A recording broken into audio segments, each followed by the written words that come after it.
Oh, shit. Hi, everybody. I'll just do it. Welcome to episode 46 of Stat Check, one for the road, the 9th edition stats deep dive, which is why you have the three number crunchers that exist to back up everything on the show. The stat part of the stat check, not the game side of the stat check. So you've got me, you got Jeremy, and you got Custody Cliff, or just Cliff. Just Cliff is fine. As I'm discovering that Custodies players are not the group that I should be wanting to be attached to. And we're going to follow the pretty standard show format to a point, and then we're going to start going deep diving into a retrospective on 9th edition and talk about all of the amazing and terrible things that happened during 9th edition and all of the metas that we've forgotten about at this point. But first, Cliff, how was your week? It's good. Working through these Chaos Knight War Dogs. Again, using it as an opportunity to work through these like rusty, corroded, cool, textured metal effects. So that's fun. Very excited about the reveals. GSC was today. I don't know what the GSC player take is, but I thought it was a pretty cool, like streamlined way to nail the like crazy revolutionaries coming out of the woodwork everywhere dynamic. Yeah, that's it. Went to the pool over the weekend. Painted. Nice. Jeremy, how about your week and weekend? It's been a bit of a whirlwind. I actually don't remember what I did this weekend. I think it was just fester and stew and pray to the chaos gods that an entire book and indexes would fall off of a truck so I could start building 10th edition lists, because while I have one more 9th edition event to do, I don't care anymore. I've got a team meeting this evening to discuss what our lists are going to be for a team event next weekend, the 10th, and it's just like, play what you want at this point. We want to win the event because we're bringing half of Team Canada and myself, but at the same time it's just like, it's 9th, doesn't matter anymore. Yeah. Nikki D, to answer your question, since it's already popped up, this was my team shirt from the Canhammer team tournament last year. We went as the Vengeful Spirits. Oh, it's a great team. I co-captained the team with Nick Blackburn, also known as Trash Can, in the Stat Check Discord. Anyone who was at All This Dust knows where that nickname comes from. Yeah, it was a fantastic experience. Team events are always a ton of fun. Disflux, is it a dead meta if people are technically still playing it? Good question, Nathan. Boy, are people still playing it. Holy crap. People definitely are playing it. And we're going to talk about a second how weird and wild the doldrums of 9th edition, like that spin down of the edition, is getting in just a second. As for my weekend, I worked way too much last week, and so I canceled taking a Slanesh Demon Rush army to an RTT on Saturday and decided to sleep instead. It was so much fun. The list was a blast. It was like Shalaxi and a Keeper of Secrets, and then just characters to deliver them places. And it was really fun to play. I successfully delivered Shalaxi multiple times into people and just watched her eat people, and it was amazing. Being able to warp Locust in a Keeper of Secrets is quite hilarious, especially if you then charge trucks and eat flash kits that are inside of them. That does sound very fun. Other than that, I've learned why Iron Hands are so good as I keep playing them for this competitive league over the weekend. I'm hearing you're traumatizing people is the exact words. Didn't you get called out as like the out-of-towner that's coming in just trash canning people with it? So I took it to the first 2,000 point game, and one of the Landspeeder Storms killed like a Palatine or something in melee combat. And it was just kind of like the icing on the cake for that entire thing, because then also in that match, a scout sergeant with a Thunderhammer iced Celestine in melee combat. And then yesterday I played against a local Eldar player who's actually quite good, but just wasn't prepared for the amount of desolation nonsense that was going to happen. How many Desolation Marines in your 1,000-point list? It's 2,000 points now. And okay. There are only 10. Oh, only. But at the end of the game, he had one Farseer on a point. And that was it. And I was like, silly. and Idris, it's just Innis's repulsor Iron Hands list. With 10 scouts and 2 land speeder storms, 10 Vanguard veterans, the usual nonsense. It's nothing too. I didn't reinvent the wheel with this list. I just took Innis's list and ran with it. I loved it like a month ago. If you'd been like, yeah, I'm going to throw a repulsor in here, people would be like, you're trolling. Stop. Now it's like, oh, no, wait. Actually, that's a great call. Yeah. It It's won definitely the largest tournament in the last 3 months. Yeah. it definitely is trolling a little bit in this league because nobody brought any indirect for me to put anything inside of it. So it has a transport capacity in the theory, but mostly it just shoots so many guns at things that I forget which guns it ends up having. I'm like, oh, right. It also has an indirect missile it can shoot at you once per game. I guess I'll shoot that right now. And that was kind of the day. Also, 5-up Feel No Pains on Vanguard veterans will never stop being hilarious. It's a mess. Just never. Vanguard veterans, 8 striking scorpions on the charge, 2 squads of banshees on the charge. It was nonsensical. 5-up Feel No Pain is way too good. But wait, there's more. It was basically what it sounded like as I was listing guns off as I was shooting them into people. Yes. That was my weekend. It was very exciting. With my Horus Heresy regalia, the Dark Angels army playing as Iron Hands. Because I'm actually just the worst kind of person. The models just look so good, though. They do, and they're black. Painted black, definitely. They're definitely Iron Hands, I swear. Just ignore the red trim. They just got a lot of wings on their helmets and lots of Dreadwing symbols on their shoulder pads. So yeah, that was my weekend. No tournaments to speak of. There's no Innis or Anthony to talk to us about GT performances. So I guess we'll just go into make it stop was a common phrase for all of the games. Yeah. Oh, that one guy. Thank you. That's cool. Yes. Didn't have to do that, but you did. Thank you very much for that support. For anyone who is watching the podcast, that one guy, one of our patrons, dropped us a super chat for $20 for what you do and to support the Ascension. Going to miss my anti-alpha blips, but excited to see what 10th holds. And we will talk about that preview today. We're going to talk about the Infinite Army preview. I love it. Love it. Why don't we talk weekly stats and then we can talk 10th edition previews? Let's, because the weekly stats drove me almost as mad as today's preview did. All right, so we had like 12 events this weekend. So we'll just go through these pretty quickly, but they're also hilarious. Nobody would ever guess what the top performing faction of this week is, but it is in fact Space Wolves. There were 42 Space Wolves players this weekend, which is more than there were Iron Hands players, almost as many Orc players, and nearing the number of World Leaders players for the weekend. It's quite something. They made up 4.6% of the weekend. They had a 56.7% win rate. They won 4 events, top 4 at 6 and top 10 at 7 events for an overrep of 2.98. You know, because casually for 1 week, Space Wolves wanted to put up some Harlequin numbers, at least an overrep, to remind us that when you can spam Melta on like infinite number of bodies almost. Yeah, that is pretty good. The second is Iron Hands, which is kind of expected. 35 players over the weekend, 3.8% meta rep, 56.7% win rate again, so the same as Space Wolves.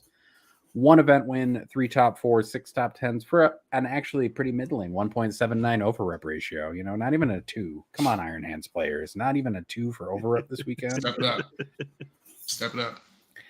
And my favorite, though, is actually past Space Wolves is Sisters of Battle, getting in a good performance as the third best performing faction of the weekend. 14 players, 1.5% meta rep, 56% win rate. 1 event win, 3 top 4s, 3 top 10s for a 4.48 over rep, which is hyperinflated because of their low meta representation, but is also hilarious. Because I just want to go back to that Space Wolves number again. An overrep of almost 3 when they made up, close to a 20th of the meta? Yeah, it's wild. That's not a skewed number. That is just a It's just high. They won 4 of the 11 events this weekend. Yep. Space Wolves are good. Space Marines in general are good, folks. There are a couple of Space Marine factions that are just better than the others, but they are very good. Gene Stealer Colts are still in the top 5, 18 players, 2%. There are actually more Gene Stealer Colt players than Sisters players, which I find wild. The day of ascension has come. 55.7% win rate, 1 event win, 1 top 4, 2 top 10s, and a measly 1.16 over rep ratio. How the mighty have fallen from their weekly 3 to 4 because of low numbers. As you can tell, I'm taking this week's stats very seriously, folks at home. World leaders are coming in at 5th. Our perennial bridesmaid, Never the Bride, at 55 players, 6% meta representation, 54.7% win rate, no event wins, no top 4s, and a single top 10 for an over rep of 0. I thought World Leaders won event. I have them at 0. No, Oh, no, World they Leaders have a definitely 1. won an event. I read Salamanders. I'm sorry, everybody. And the reason that I know that is that World Leaders also won the largest event of the weekend, which was a 184 player GT in Spain. And it was, I go by his old ITC handle because he's changed it so many times now. I'm assuming it's a he, so my apologies if I'm wrong. Raven, because if you look at the ITC rankings right now, Raven is Raven and then 3 random characters next to their name, no actual last name. So in my data set, they're Gonzalo Raven because that's the one time that they use 2 names on in a BCP event. So actually, I just misread the entire spreadsheet because apparently I can't read left to right. It's 1 event win, 4 top 4s, 7 top 10s for a 1.52 over rep. I tried to give the world leaders the Salamanders numbers, which isn't a very nice thing to do. But they'll be okay. They'll survive. But that does mean that Salamanders were the 6th best army this weekend. Yes. And then Black Templars are right below them. So there are actually 4 Loyalist Space Marines in the top 10 right off the bat. 2 of them, which are typically not even considered necessarily top tier Space Marine factions in Black Templars and Salamanders.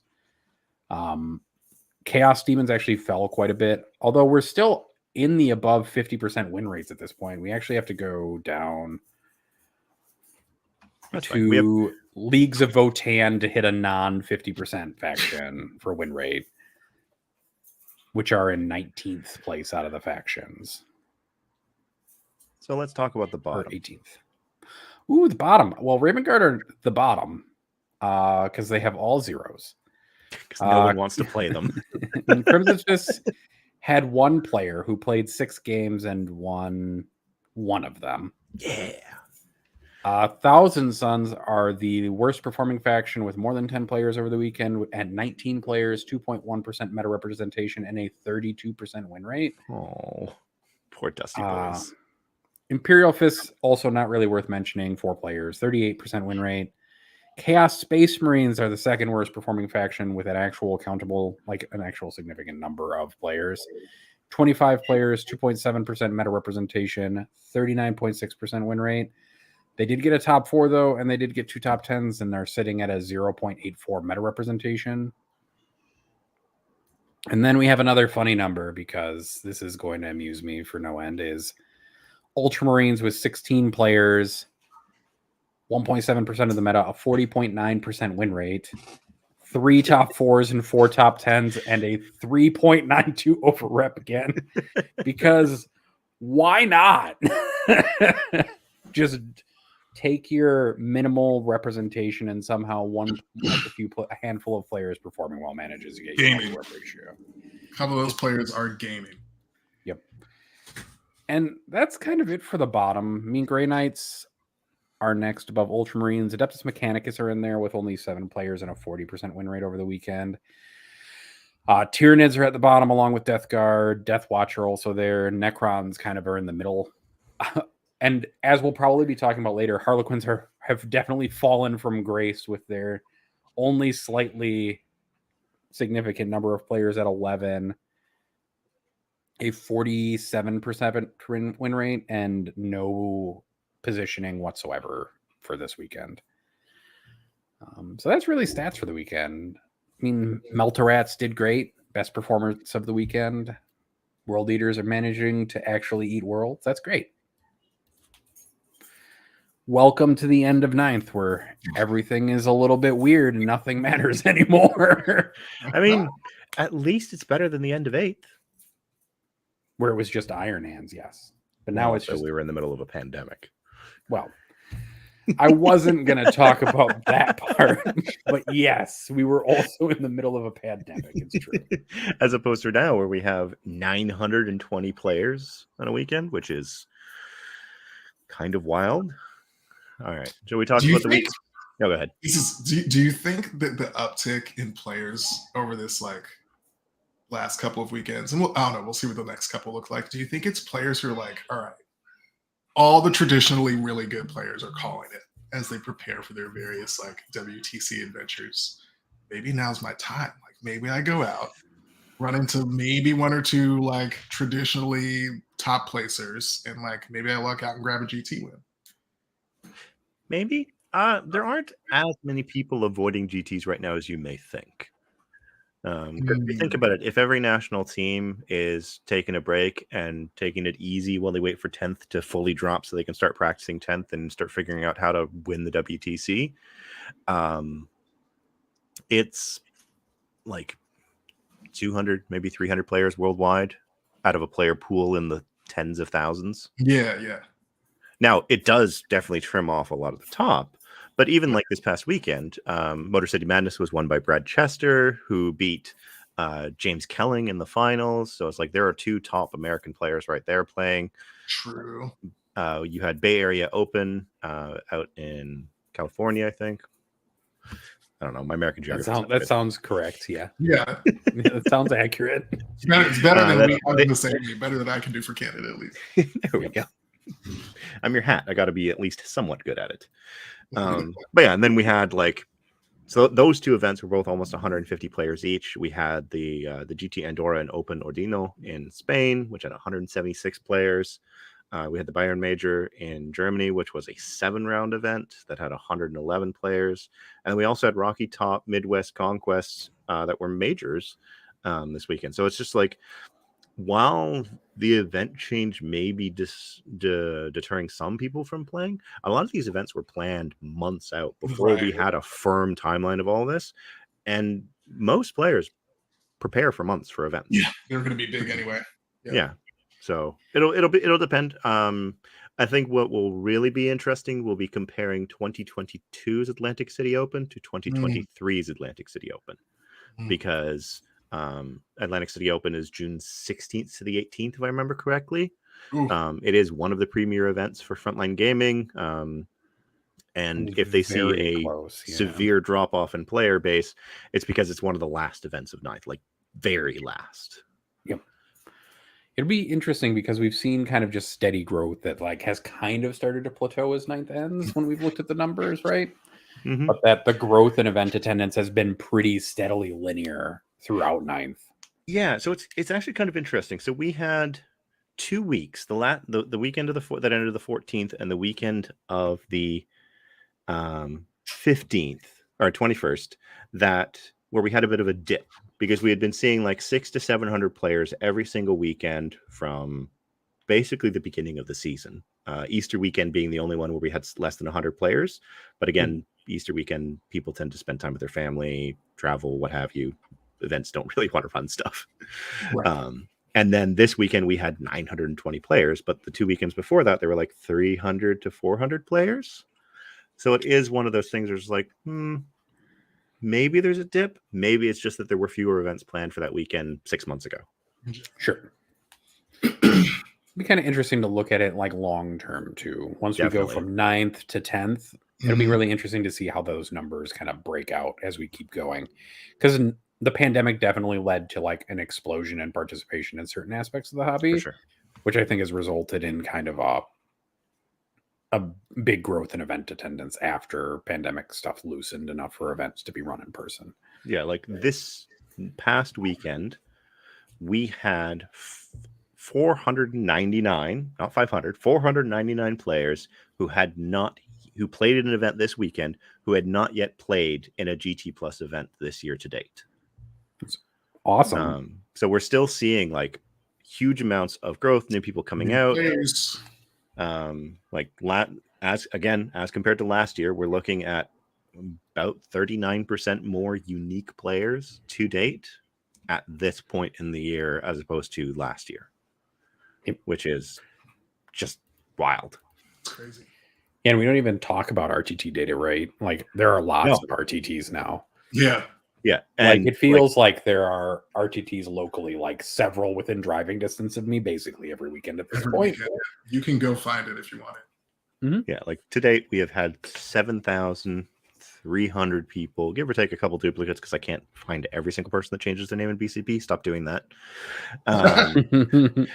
Whereas this time last year, we had 5,300. So like 2,000 more people have gone out to GT Plus events in the last 5 months as compared to last year. Which is amazing. That's a huge number. And if we keep seeing this, it's like it's just going to keep growing. And with 10th, like if this is a dip right now, this is a plateau. If this is a plateau or a slight dip, it's gonna be very interesting to see what that first couple. Like every store I know of is running some kind of 10th event, basically like right after the supposed release date of 10th. Yeah, the store that I play at, the Red Dragon, which is run by someone who just actually chucked a bit of money in the chat, Dan Morris. It's we're holding an Ironman the week, either the Saturday or Sunday after release, depending on when the release happens. And then following that, we're going to be doing 3 back-to-back RTTs. Mm-hmm. Then there's the major that I'm running, and then an RTT immediately after that. And they're all like already over half capacity. The Ironman sold out within a half day of the tickets going live. Woo. Which is, for anyone who's unaware what an Ironman is, it is playing a GT in one day. So we have 28 players signed up for a 5-round 10th event 1 week after the event, the Leviathan box comes out. Which is fun trying to coordinate when that is, because we don't actually know when the Leviathan box comes out yet. We've just kind of have this placeholder of somewhere around here. Yeah. And Dick Johnson, those first 3 months of GTs before any fall codex drop are going to be wild. Like Index Hammer, it's going to be a wild time at first. There's probably going to be a point in the first couple of weeks where I'm just going to be like, none of the data makes sense and nobody cares. Like, just don't even pay attention to it on a week-to-week basis, like right away off the beat, because it's just going to be a bunch of people trying like everything. Mm-hmm. Oh, yeah. I'm going to be attending as many of those like Saturday events as I can. And my goal, like I've already planned out, like this week I'm going to try Dark Angels. This week I'm going to try Custodes. This week I'm going to try Imperial Knights. This week I'm going to try AdMech. I'm just going to throw shit at the wall and see what sticks. Oh no, I have to start my training montage to go for Jeremy's event. So that's what I have to do like immediately after 10th drops, is I have to like, you'll just see video clips of me painting and me pushing models and then Innis throwing books at me. That's the intent training montage, or Anthony spraying me with a spray bottle basically.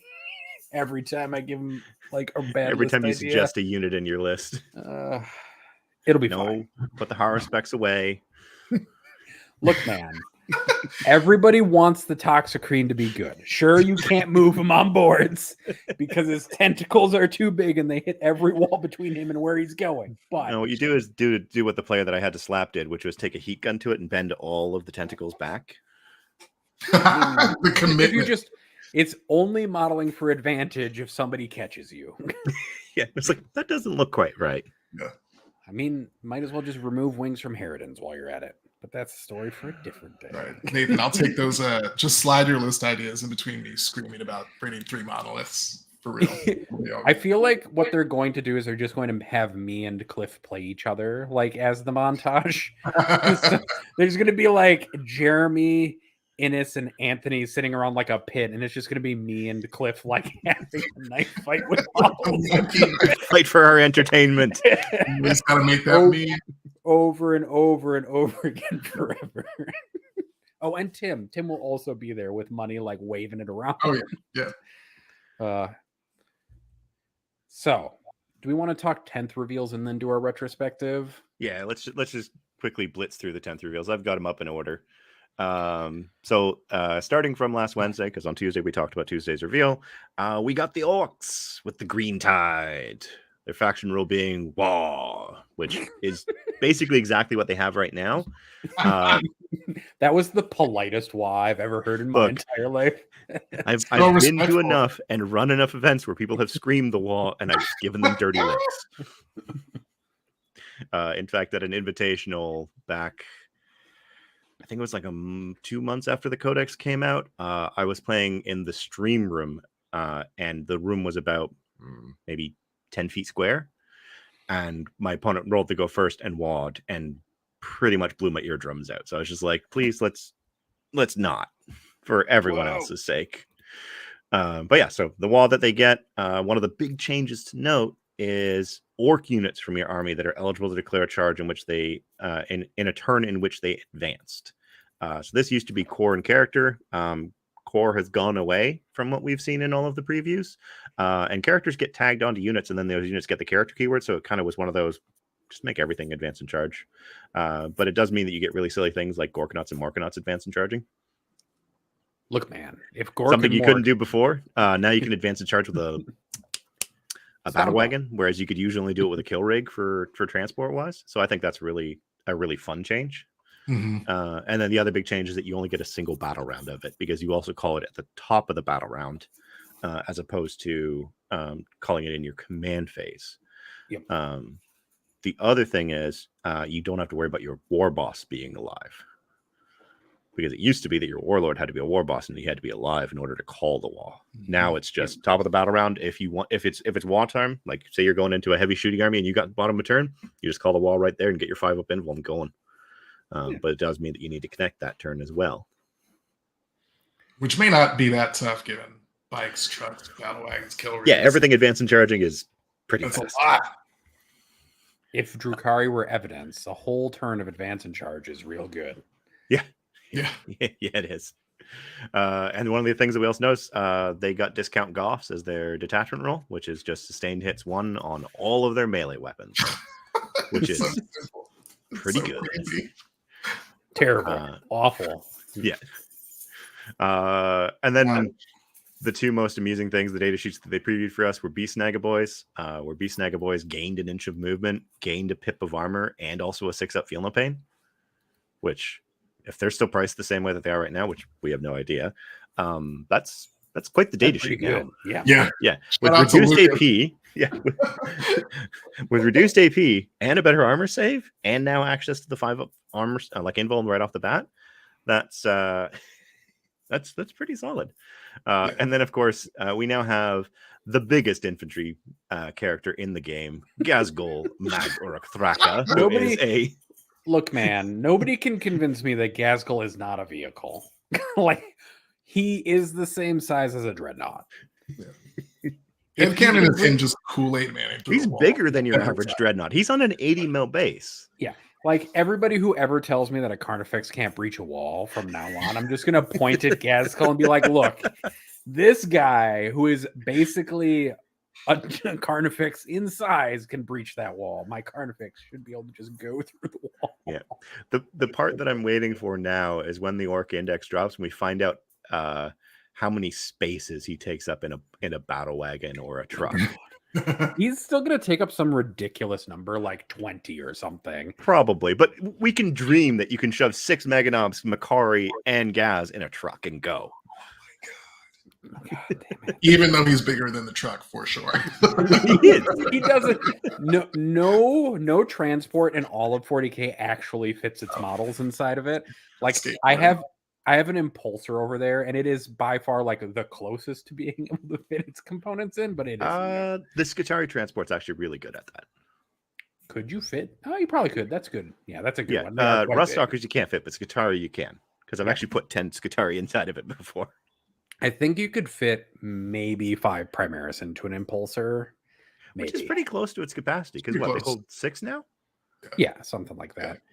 You could definitely just put a bunch of Harlequins hanging off of their Starweaver, like as rules say you should, just hanging off of it like a line behind it. Yeah. The orcs just believe he can fit. Thanks, Elowoozle. And Taos, you can fit 5 Marines in a drop pod with those seatbelts. You can't fit 10 Marines in a drop pod with it. You can't even fit 5 Marines in those seats unless you're talking like old school, like 3rd edition Marines where they were like tiny. I've looked at the seats in those drop pods are not to scale. It's from a different time. I want a true scale drop pod now then. Yeah, I would do it. Like from like a real 1-to-1 where it drops out of the sky. You can get the dreadnought drop pod for that and like problem solved. Right? or the dread claw. The dread claw might be closer to the right size as well. You can balance 5 howling banshees on the front wings of a falcon. That's pretty close. That's probably how you deliver banshees in 40K is they just jump off the wings like old-timey acrobats. Yep. And then other notable changes from what we've seen is Here We Go is now a 1 CP strat to give you +2 to advance and charge rolls made for your unit, which on your wall turn is real spooky. Yeah, pick one thing to absolutely connect. You did it. Yeah. And gas and those mega knobs right there. I wonder if anything will get assault ramp then. Can you imagine running that transport forward, getting somebody out? Charge. There's going to be such a there's like, I mean, orcs were good at this before, but the idea that you can just throw like, here's between 6 and 12 units that I am charging you with this turn. Yeah. Hope you can figure this out, because if you can't, the game is over. Yeah, you got to dig your way out. I mean, it's the same thing. It's the same way that the golf pressure list works right now. And GBSD, yeah, you are correct that Andorra isn't actually Spain, but it's an enclave. It's close enough. It's kind of like saying the Vatican City isn't Italian. Probably. Who is the next preview then after orcs? After that, we had the Dusty Boys, who are sitting at like 32% win rate, Thousand Suns. And they got the Kabbalistic Rituals as their army role, which some of them look okay and some of them look absolutely dumb. I kind of like it. There's that one that allows you just to turn off armor saves. That's not going to be a problem at all for some armies. There's the other one where like they talk about being able to doom bolt people still, which has like no restrictions if I remember correctly. So you can just doom bolt whatever you want. It's an enemy unit within 18 inches invisible to the Psyker. On a 1, it takes D3 mortal wounds. On a 2 to 5, it's D3 +3. And on a 6, it's D3 +6 mortal wounds. Yeah. Seems good. Seems real good, especially since they also previewed the Mutolith Vortex Beast that doubles the range of any ritual when you're standing next to him. Look, man, those are great lone operatives that you've got standing there. Oh, watch as I just zap one of them like Gilliman, like just clean off the table with a doom bolt. I guess that is the one thing that can target lone operatives outside of 12, isn't it? It's not a ranged attack, is it? It's just, no, it's not. It's just a zap. It's a bolt. We're back to the world of psychic things are not attacks. Yep. What are you gonna do? Please no. I feel like they sort of cut the foreplay out of it, and we're like, in the end, these were in fact just range shooting attacks that dealt mortals instead of Well, especially since now you can with their detachment rule, which is the Cult of Magic, you can give them you can give their psychic weapons lethal hits, sustained hits, or devastating wounds. All of which options just terrify me. Yeah, it seems good.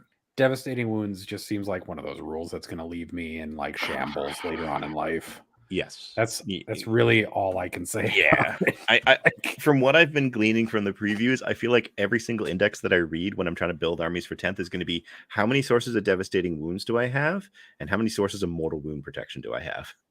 Yep. Which makes last week's preview of the Codex for the Custodes Codex for Feel No Pain against mortal wounds real nice. Love it.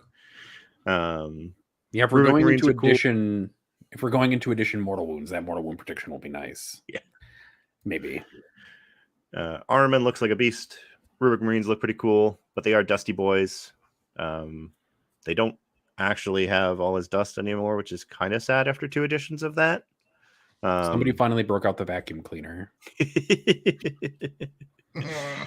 And then you're not even a dad, Nathan. Come on.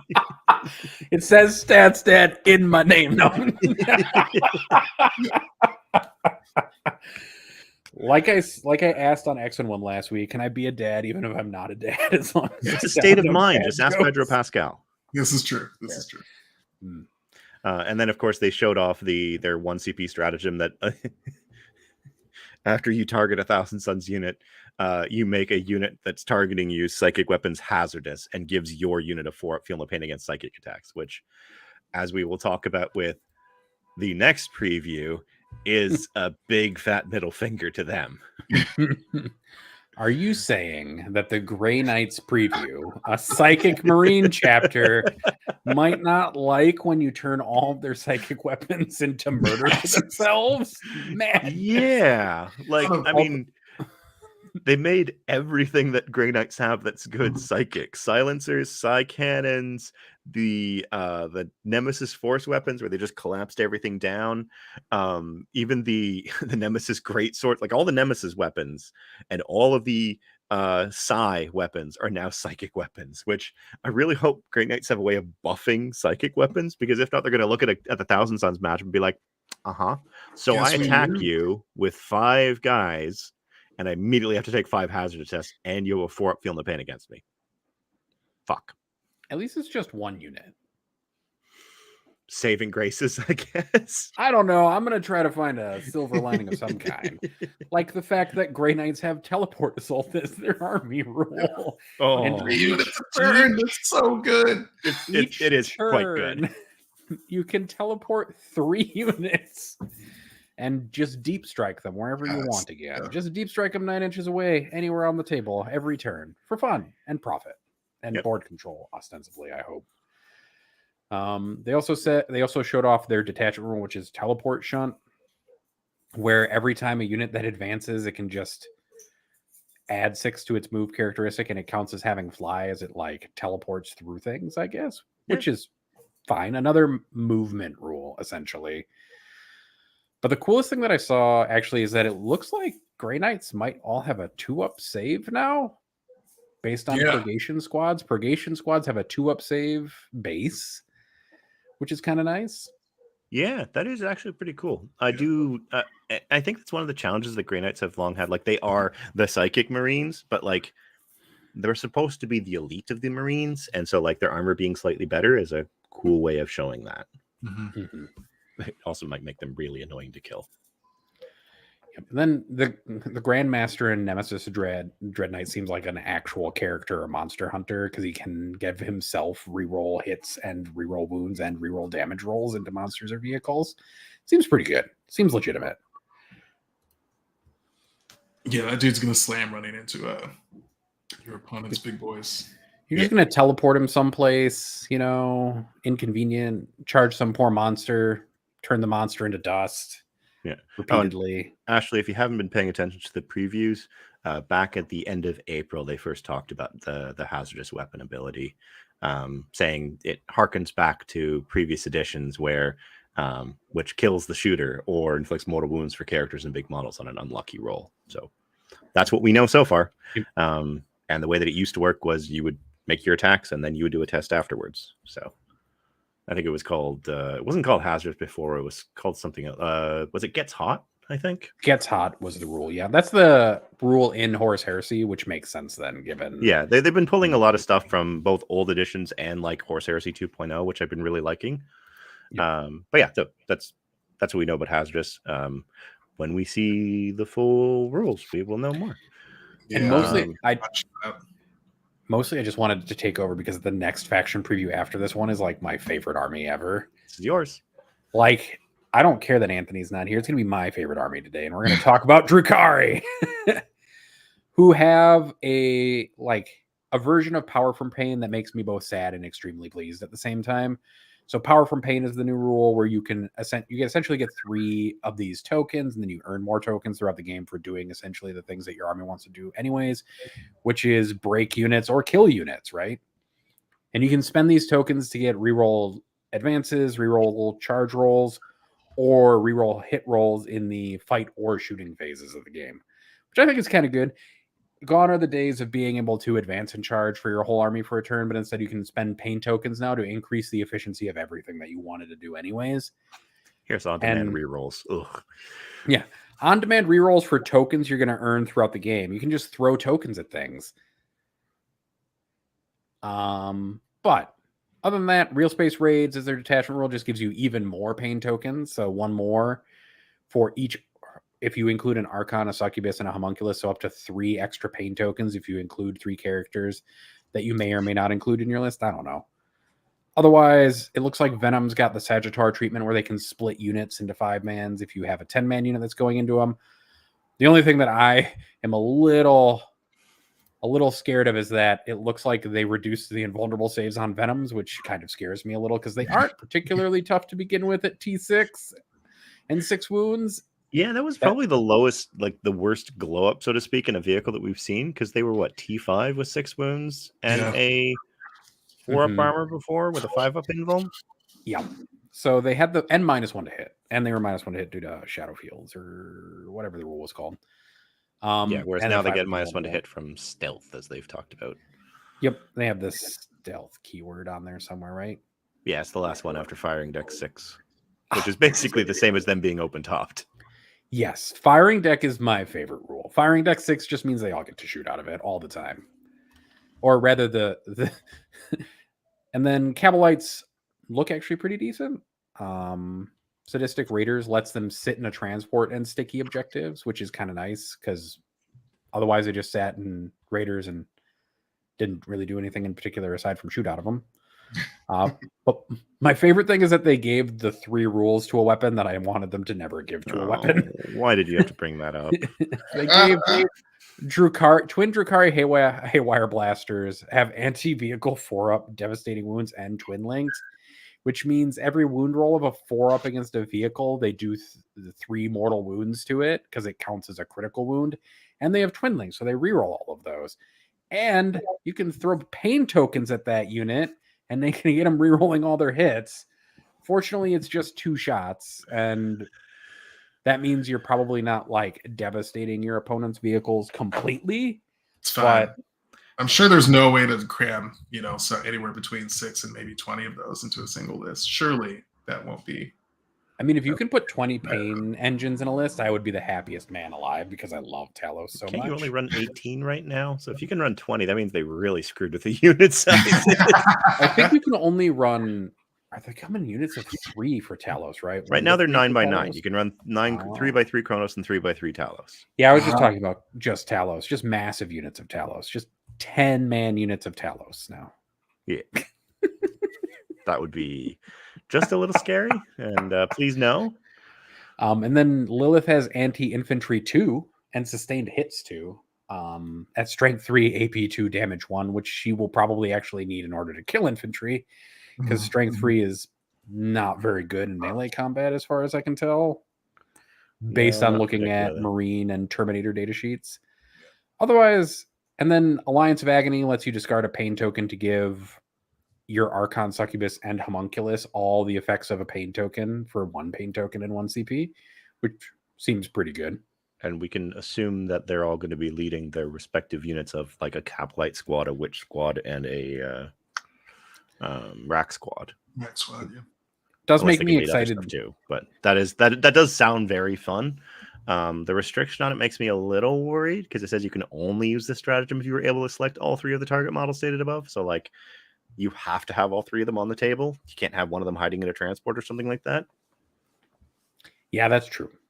And that does make if your opponent gets wise to it and is like, I'm just going to kill that I'm going to kill that witch unit over there so that you don't have a succubus anymore.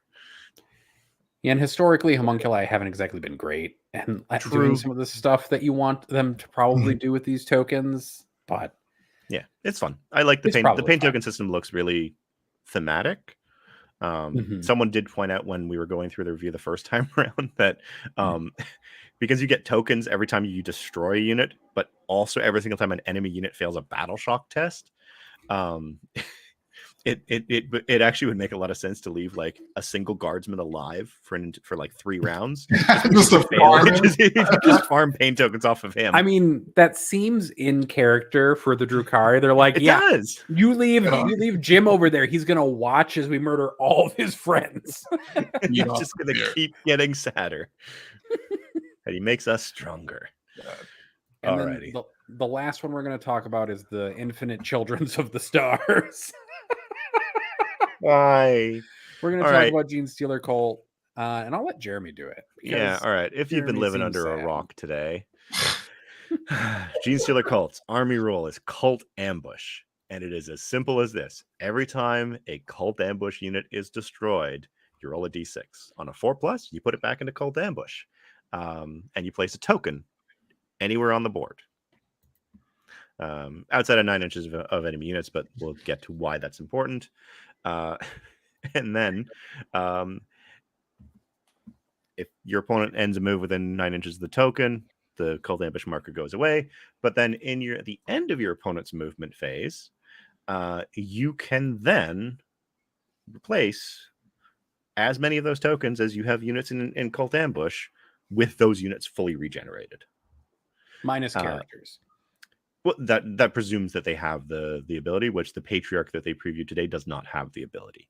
True. So I'm going to assume that none of the characters are going to have it, so they are just one-offs. Oh, it just has an exclusion at the bottom for attached. Yeah, it has an exclusion at the bottom, but it is one of these things where you'll also notice that at least the one character they previewed doesn't have the Cult Ambush ability. So even if he was on his own and he dies, you don't roll for him. Totally fair. With battle line units getting +3 to that roll, which means they just cruise. Yeah, right on it's on a 1-up. If you can figure out how to roll a 0 on a d6, let me know, because I might need that for playing against GSC. I mean, I did have people ask me how no matter what on 8d6, they'd always get a pair. So somebody, life will find a way is my answer to that statement. Life will find a way. Somebody's going to roll a die and it is going to crack down the middle. Yeah. And it will roll a 0. That one guy does a 1 still fail because 1s always fail. In 9th edition, 1s to hit, 1s to wound, and 1s to save always fail. Those are the only things that explicitly are failures. Because if you roll a double 1 and you're less than 3 inches away, you still charge. You don't critically fail your charge. That would be funny. Please, GW, don't get any ideas. I like my Snake Eyes charges. You roll double 1s, and actually you have to roll desperate, like a difficult ground test for the unit, and each one, then you roll for each model in the unit, and each one causes the unit to lose a model. Don't bring dangerous terrain into this, GW, please. Oh man, the last thing I want is my Rhino to get immobilized. Can we bring back deep strike scatters actually, and then like bring back scatter dice, live the dream. I just want somebody to roll the hazard thing for deep strike and have a whole unit of Terminators like disappear into the ether. It sounds amazing. I love the thought of it. I don't actually want this to happen, but I do love activating Cliff at the bottom of the screen. I do. I unironically want. Oh god. I do like the idea that like it sort of harkens back to the old school Warhammer Fantasy tournaments where to be like orcs get an extra 400 points to play with. You're like your GSC player gets an extra on average an extra just like 600 to 1,000 points of army compared to what you bring. It makes me wonder how they're going to point cost these. Like, are they going to points cost them as if they are infinite units? We'll find out. Are they going to point cost them as if they get like decreasing number of successes? It's like infinite series of halves. So they cost just infinite points. Well, no, the infinite series of some of the halves is 2. Yeah. Eventually. The problem is, Battle Line just infinite always series comes back, which is just a little spooky. And then their detachment rule that came from below. It seems like there's still going to be a shooting army, but maybe maybe they'll have some way of delivering melee from deep strike. But basically, when you get set up as reinforcements, you get sustained hits 1 and ignores cover. Yep, until the end of the fight phase as well, so you get those sustained hits. Yeah, and that's what I mean. Like maybe Aberrants and like Gene Stealers will have some kind of way of reliably connecting from deep strike. Because if not, 9-inch charges is. But we already know the risks on that. Seth, we have no idea if pure strains are battle lines. Seth asks the most traumatizing question, though, which is, can you imagine the current existence of pure strains just coming back every time you killed them? Not it, Seth. Don't put that into the air. Yeah, do not manifest that kind of energy. This is already scary enough. Otherwise, it looks like they can take Brood Brothers still up to 500 points. Yep. Except they can't take like basically the same selection of units they can't take right now, which is like commissars, special characters, ogrins, ratlings, tempestus, and stuff like that. Means they could, if there are Kasserkin in the new guard book, they could take Kasserkin. Yeah, actually. Actually, do they have the Tempestus keyword right now, Science? I don't think they do. So. Kasserkin don't, I don't believe. Yeah, I think they have it's a the other different ones. keyword. Although someone did point out to me that because there's no like you take a patrol or an ox, you could just take 500 points of indirect.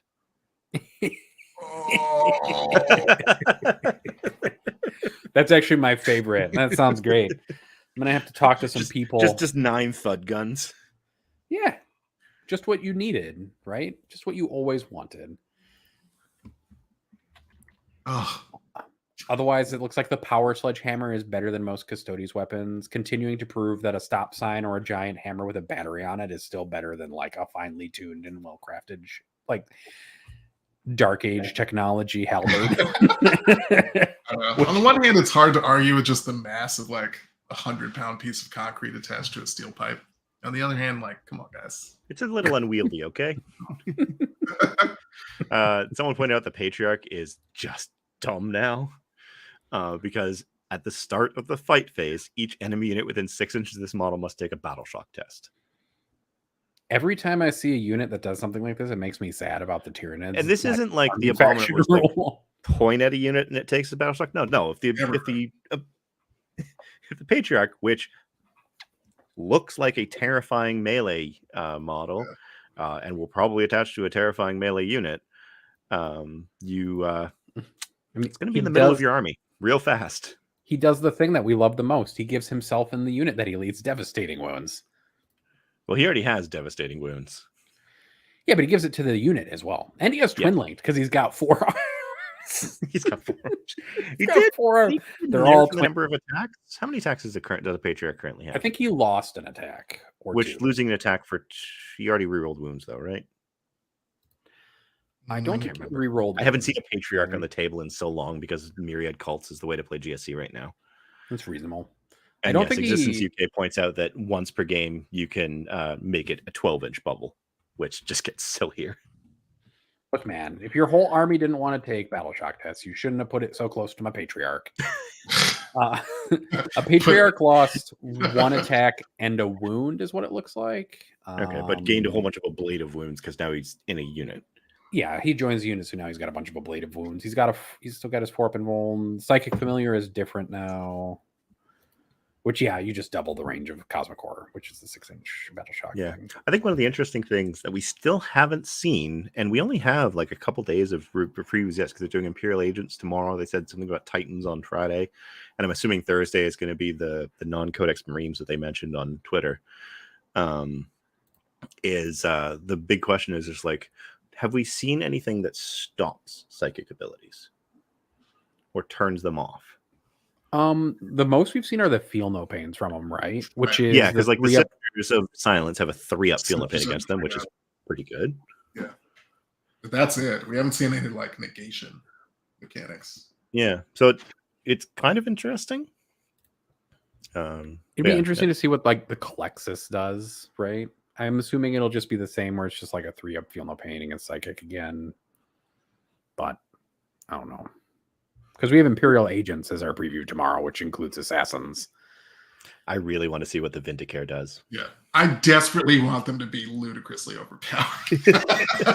Well, especially because we've already seen the Imperial Agents preview of how many you can take in an Imperium army. Oh, yeah. And if I remember correctly, Strike Force was 2 characters and 2 like attendant units. So, like, if you can soup in 2 assassins into any Imperium army with no cost aside from the points, and the assassins are decent, I would accept decent at this point because the assassins in their current existence are just terrible. I mean, you almost never saw them for the entire edition. Yeah. And I will say that one of the big things that affected that was the change to Lookout Sir as opposed to the old character protection rule that 8th edition had. Yep. Because now you always had to babysit them with something. So now, like, who knows? Maybe all the assassins have lone operative all the time. So you just have a Vindicare sitting at the back on a tower being like, and everything I see, and I get plunging fire. So his gun will be AP2, is what you're saying. No. Stop that. As long as the Calexis ignores everything, save wise, and has nothing but their fists that they attack with, that'd be great. As for Elowoozle, are they going to fix it so they can properly take an Imperial Agents or Navy Army? Who knows? My intuition is no, but who knows? Maybe they'll have an army rule. My thoughts on the current Imperial Agents line is that they kind of lack both durability and hard removal. Short of putting a knight in there, which we haven't seen the rules for how knights and chaos knights work with Imperium and chaos. I don't really see anything in the Agents of the Imperium that's that potent. A lot of them are good accessories, mission playing units, helper stuff more than anything else. Yeah. So we'll see. Maybe I'm wrong. I'm be perfectly happy to be wrong because means that I could build another Imperium army. I would just love to have assassins, honestly, that were good. They're great models. It would be nice to have them be good enough to warrant including in an army. I love the old Calidus ability for the CP fuckery. So good. Oh, yeah. So good. I even like the Eversur assassin. I love the idea of just sending something like that in and then he blows up at the end. That's great. Those are all great things. Yeah. No, because remember, your assassin doesn't need to be secretive if just everybody is dead. Assassins don't need to be sneaky about it. No. They just have to kill their target. It also makes me hope that they release some of those Horus Heresy assassins, because they started to release some more assassons. Because after Kingmaker, they were like, yeah, by the way, we have 5 extra schools of assassins we just never talk about. But they'll do something silly, they'll include the logistics assassin. Who I love, who I absolutely adore. Amazing. But they'll be like, yeah, so you get an extra CP a turn. From the that sounds pretty good. Wouldn't be bad. Yeah. That wouldn't be bad. Is not. I'll take that for 80 points. Yeah, sure. Oh man, we're gonna have to determine points versus CP costs. Yeah, that'll be fun. Later. Yeah. All right. So we're kind of. Meanwhile, I see somebody in chat saying that the Patriarch datasheet is just worse, but he gives devastating wounds to his unit, which is amazing. Yeah. And yes, Alex Taus, I will admit that I do not pay as much attention to Alien Majesty as I should. So for anyone listening to the podcast right now, Eric Lithurus runs a blog and Patreon called Alien Majesty, dedicated to all things Great Devourer. And apparently Eric has been running a Patriarch in his current list, which if I remember correctly is Rusted Claw. Love it. Probably should be able to keep closer track of it since there's six Gene Stealer cult players on the planet or something like that. Part of the problem is that he was at an event this weekend. He won the event, but the event was too small for me to look at it. And it doesn't even matter. Look, Eric, go play in real events. Didn't hit a GG buff, bro. Sorry. I'm kidding. RTTs are real events. Don't get in my DMs being salty about it. I don't need it. The underlying thing there, Tao's being that Eric did it, which doesn't necessarily past performance does not indicate future performance for other players. Yeah, man, one of the best players on the planet won an RTT with a Patriarch in his list. We should pay more attention to it. No, it was a 5-round event. It just didn't hit the 25-person threshold. Sorry, mini GT.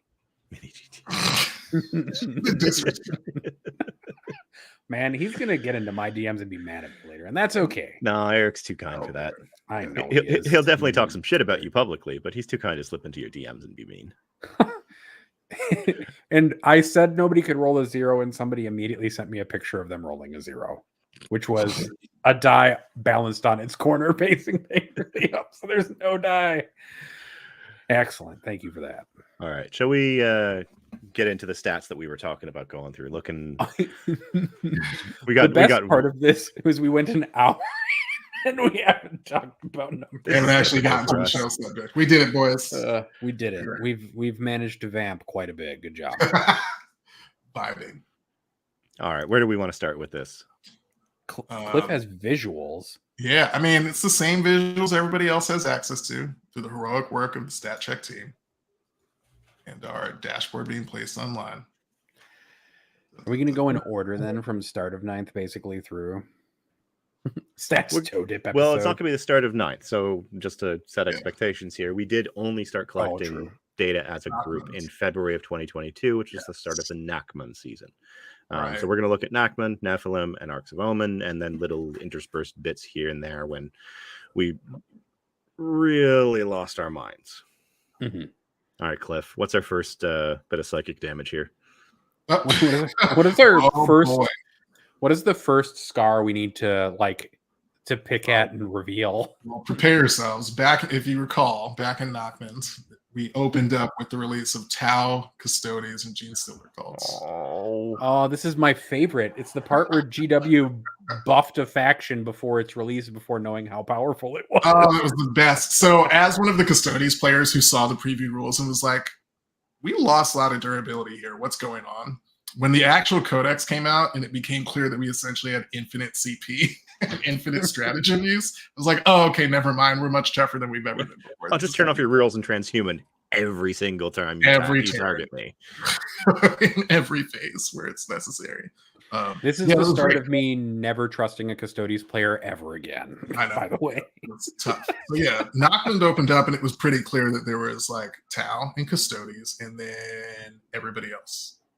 It was pretty egregious. And these numbers, this is ridiculous. Over 1,100 games, 800 here for Tau, with just outrageous overreps, outrageous 4-0 start numbers, an outrageous number of event wins, and a huge proportion of the player population in the case of Custodies, which makes this overrep number that much more ridiculous. Yes. No, this it is was the part where I was reminded that, like, at several weeks during our data, Jeremy, I think we had Custodies overtake Space Marines as the dominant faction for weeks. Yes. Yeah. There was, I think it was 2 weeks in a row, right before the first data slate of Nachmund, where Custodies outnumbered the combined Marine group. And of course, like, I mean, you ask why. It's like, well, you look at the stats for them and you consider how long it takes to hobby up a Custodies army. It's quick. It's not long because it's like 30 models. Yeah. And a very forgiving paint scheme. So what were those numbers actually at for anyone who is listening to the podcast right now? So this is all Nachman. 1,186 games played by Custodies players. They had a 65% win rate, a 2.01 overrep. 19% of players went 4-0 to start their events, of Custodies players, that is. They won 13 of the events in Nachman's 1.0 release, and made up 13% of the player population, which is an enormous number.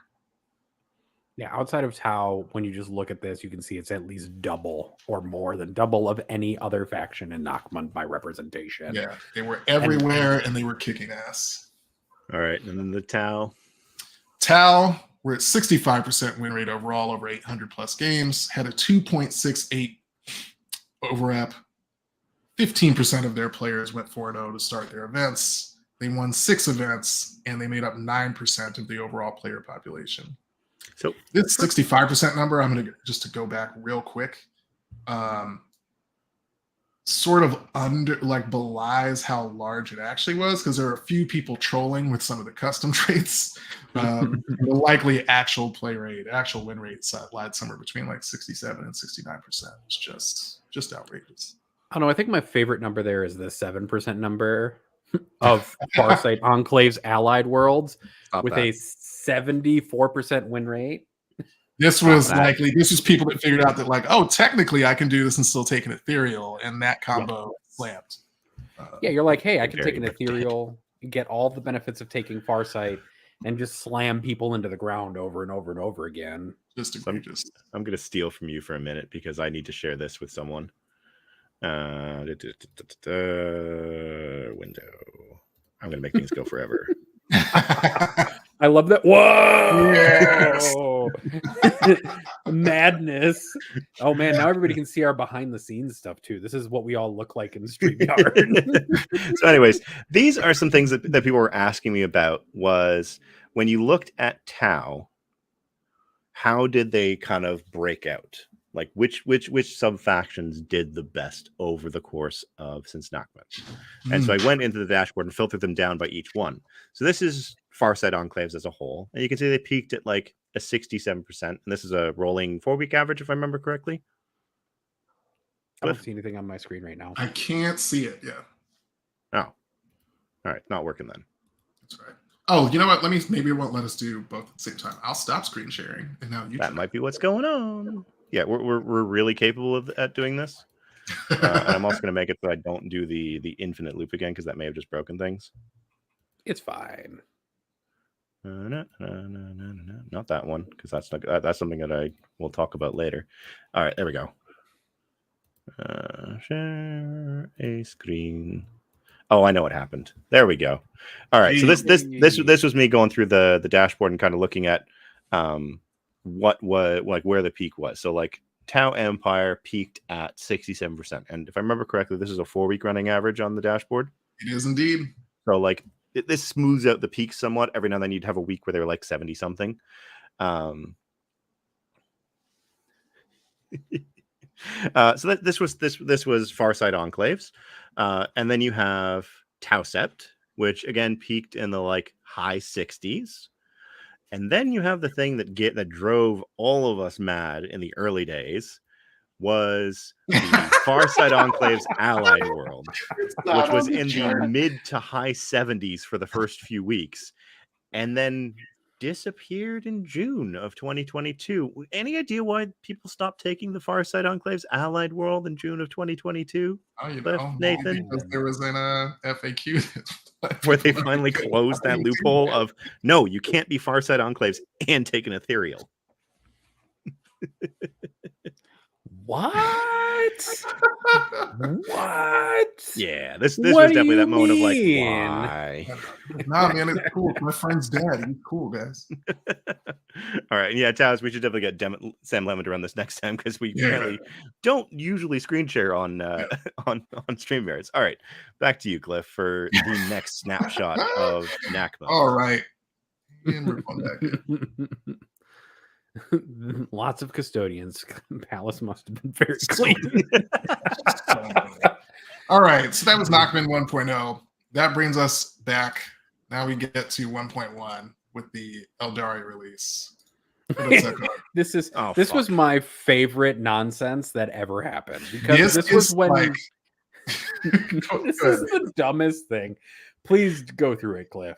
This is the most I think arguably maybe the most outrageous time in meta balance for all of Warhammer 40k. Granted, I was gone between 5th and 8th, so like who knows what happened in those 6th, 7th years, but we didn't record much in the early editions. Yeah. Like 8th was when things really started to pop off with Stat Center and the like, so getting comparable data is difficult. But yeah, what is that Harlequin's number? Harlequins, for those of you listening or unable to watch in real time, Harlequins, and this is over the course of 500 games, won 73% of their games, had an over-rep of 4.69. 28% of players went 4-0 to start their events. They won 13 of the events during this time, and they made up 5% of the player population. What are the win rates off to the right, though? To be clear, some people were trolling by taking Twilight because light Harlequins players who made up 79% of the Harlequin player base won 77% of their games. And dark players who were 20% of the player base won 81% of their games. This is outrageous. Absolutely outrageous. It's funny because like hidden underneath this is that there are two factions still performing way out of whack, like right underneath Harlequins.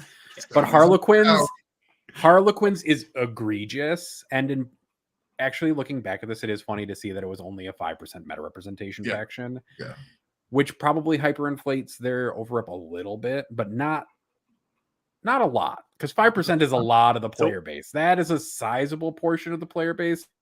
And over 4 is crazy, horrific. There was a point there where we were thinking that their 4-week average win rate was going to hit above 80%. And we were all waiting for it. We were waiting close. There was that one time where they got to like 79%, and we were just watching it. we were like, if they win any more games, and the only reason I think that they didn't is because somebody went 0-6 that week. Yeah, some at and an event. that was the weekend of Adepticon, where I think the top 8 at Adepticon was like 6 Harlequin players or something ridiculous. I can't remember the exact number because the psychic damage blanked that out. But yeah, there was one person at that event who had a beautiful army, but was primarily a hobbyist, and so didn't bring like a strong list and went 0-6, and that tanked the numbers enough to bring them below 80%. Yeah. Because it was but yeah. decimal points of percentages at that point. Yeah, it was 79.6 win rate. or 79.8. It was we were definitely going there, and I'd show the stats every week, and we just kind of go, oh fuck, why? Nick Blackburn, Harlequins and fair and balanced. Okay, yes, right now they are. Back then they were not. I love how underneath this we still have Custodes managing to pull a 60% win rate, and Tau still pulling a 59, even with Harlequins in the meta. And they're still making up like 10 and 12% of the meta. A huge proportion of the player, but 12 and 11% Custodians. Those are huge numbers. Like between those 3 factions, you have more than a quarter of the game.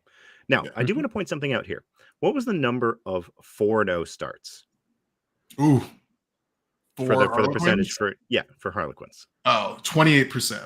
Okay, so what is the average, like the ideal number that should start 4-0? Oh gosh, 6 depends on their 6 depends on their 1/4%, right? Yeah, like all things being equal, in a balanced meta where you are winning 50% of your games, 6 1/4% of your players should go 4-0 to start. So it being 28%. More than 4 times as many as the expected number. Can we look at that? Can we look at that record distribution? Can we see the event record distribution? Can you click on that Harlequin? Oh yeah, sure thing. I just want to see it because it looks wild, right? Here, let's do this. Oh, cool. Oh man. So that's like a normal distribution would be situated over like 3, right? Like 2 to 3 wins probably. Yeah. And this is definitely right shifted. Here's the shift. This is what it looks like for everyone. And this is what it looks like for Harlequins. I love it. I love everything about this. These win margins. Yep. Just crushing people.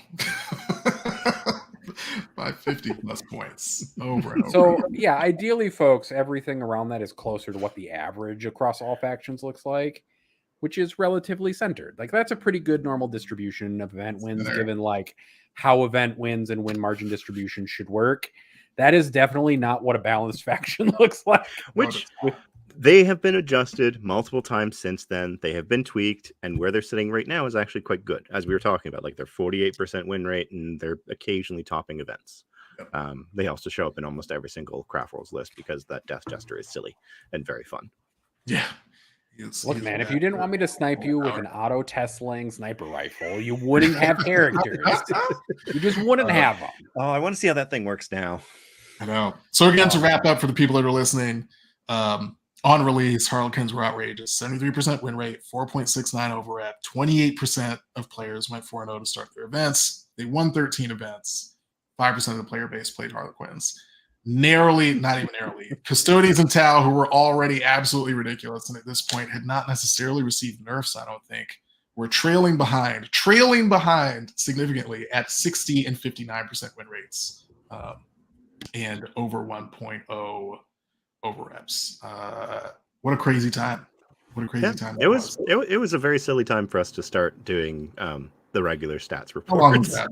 5 weeks. 5 weeks. I just remember all 3 of us were in the chat at that point as well. Yeah. And like this was actually the back chat for Just Stats Nerds, which eventually merged with like the main chat when Jeremy and Cliff were both brought into the Fight Club like backstage chat. And we were just like all sitting there like, what's gonna break first, the 80% win rate or the meta? It was the meta. The meta broke first, but and thankfully, shortly after Adepticon, I think it was like 2 weeks afterwards, we saw a balanced data slate that did adjust the worst offending parts of those 3 factions. Void Weavers, yeah.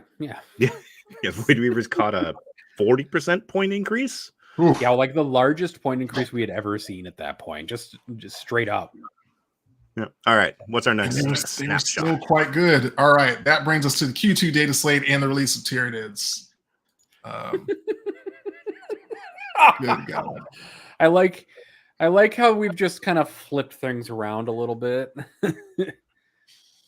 Oh man. So right. Tyranids Codex is released. All hell breaks loose. Harlequins remain good. People start discovering, oh wait, there's other stuff in this Eldar book that's actually worth It taking. turns out craft rolls are also real good. Oh wait, it was just hiding underneath all the Void Weavers. So Nogman 1.2, this is how we refer to this meta of Tyranids. Tyranids plus the Q2 data slate release. Tyranids came in with a 65% win rate. This is over nearly 1,400 games, a 3.45 over rep. 19% of Tyranid players went 4-0 to start their 5-round or more events. They won 11 events, and they made up 10% of the player population at this point. They were followed by Harleys at 61% win rate, 3.16 over rep. 12% of players went 4-0 to start their events. They won 3 and made up 4% of the player population. And then Plain Old Eldar, with over 1,100 games played, had a 1.33 over rep. 10% of the players went 4-0 to start their events. They won 8 events and made up 9% of the player population. Of course, there are things hidden within each of these faction results. We go to Tyranids, and we see yet again that some people are trolling and holding down the rest of the faction. So the 65% number is actually a little bit deflated relative to what it could be if not for Kronos and Gorgon players. It became pretty clear pretty early that Leviathan was a go-to. 65% of players chose that faction. And when they chose it, they had a 68% win rate across 796 games. And then Kraken is definitely one of those interesting ones where it has a higher win rate, but I think it's because like it was suffused with top end talent at that point. Yeah. I think like most of the top end Tyranid players at that point had picked up Kraken and were playing Kraken for a while there. If I remember correctly, that was I think Kraken was one of the only high fleets that John Lennon played. Yeah. Through his entire run with Tyranids, because he just, I mean, when you look at the surface of it, the mobility that Kraken gave you was wild. Yeah, it was crazy. Yeah, he was very early to the Kraken train, which I think in retrospect, for a skilled player was probably better, but was much more taxing in terms of the decision making you had to make over the course of an event. Whereas Leviathan, Kraken Raveners were fun as fuck. Yes, they were. Yeah. Not to play against, but to play as, yes. Gosh. Alrighty. Man, let's just take a look at Harlequins real quick. None listed. What's wrong with you people? List your games. And they were still quite good. This is following a nerf, like a massive points nerf. Yeah.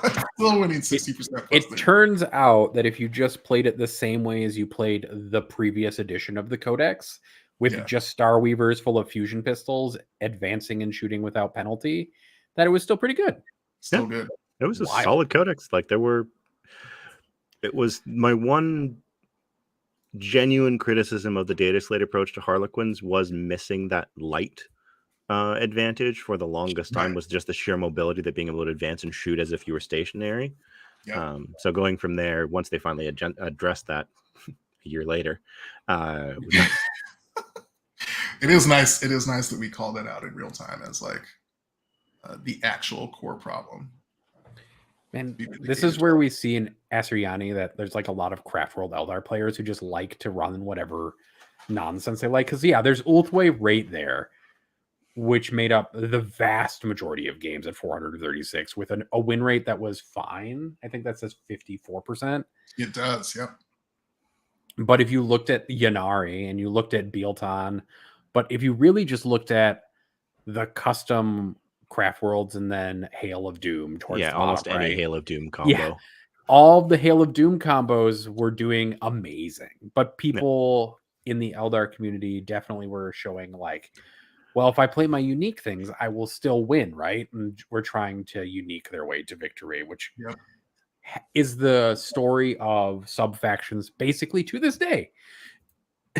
Every week we talk about Iron Hands being dragged backwards by people playing pure Iron Hands, and it's just taking people forever to realize that they should just play what's good. Yep. Listen, you're entitled to Snowflake, but if you're trying to go out and win events, Snowflaking's probably not going to get it done for you. And you also can't tell me later that your snowflaking is more effective. You Yes. cannot. Ooh, so many You cannot arguments tell me back that. then. So many Ulthway arguments back then. No, they're better. Like, they're not. We can see that. Yeah. I've definitely never had Eldar players say, but yeah, Ulthway's better, Nathan. I don't care what the numbers say. And I was like, yeah, that's fine. You can say that. But you cannot say that about the meta as a whole. All right. What are we looking at next? Nockman 1.3, both Knights Codex were released. Yeah, big boys. Please show me them at the top of the meta, right? Whoops. It looks the exact same. What happened? What happened? Knights were released. They did the thing that Knights do, which is like gatekeep 3 and 2 players. I think there's also a combination of folks being unfamiliar with what potential was available in the Imperial Knights and Chaos Knights books, which was tough. Was this around the point that people were transitioning in Tyranid lists over to Spore Mines as well? Yep. It may have been. I mean, it was still Leviathan, right? It was still a lot of Leviathan, but with Spore Mines kind of chugging up the middle, because at this point with Tyranids performing so well, I remember putting Spore Mine devices just into lists to essentially stall out Knights lists. Yeah. Among other things. It That was turns out rough. that when you can give Spore Mines imperatives, Yeah. Why not? Yeah, God. this Spore Mine here has a 5-up invuln and is immune to morale. Good luck killing it before I exploded on you. I mean, my favorite was always Knights players being like, me looking at Knights players and be like, so how far can the back of your base go? And then putting Spore Mines right there so that they could never move anywhere on the table. There was As someone on the receiving end of that was so deeply unfun. I mean, I played 2 Knights players at the Chicago Open, and I did that to both of them. And I was just like, you're not going to leave your deployment zone for a while. I'm really sorry about this. And if you do leave your deployment zone, you're going to take like 5d3 mortal wounds from stuff as it explodes.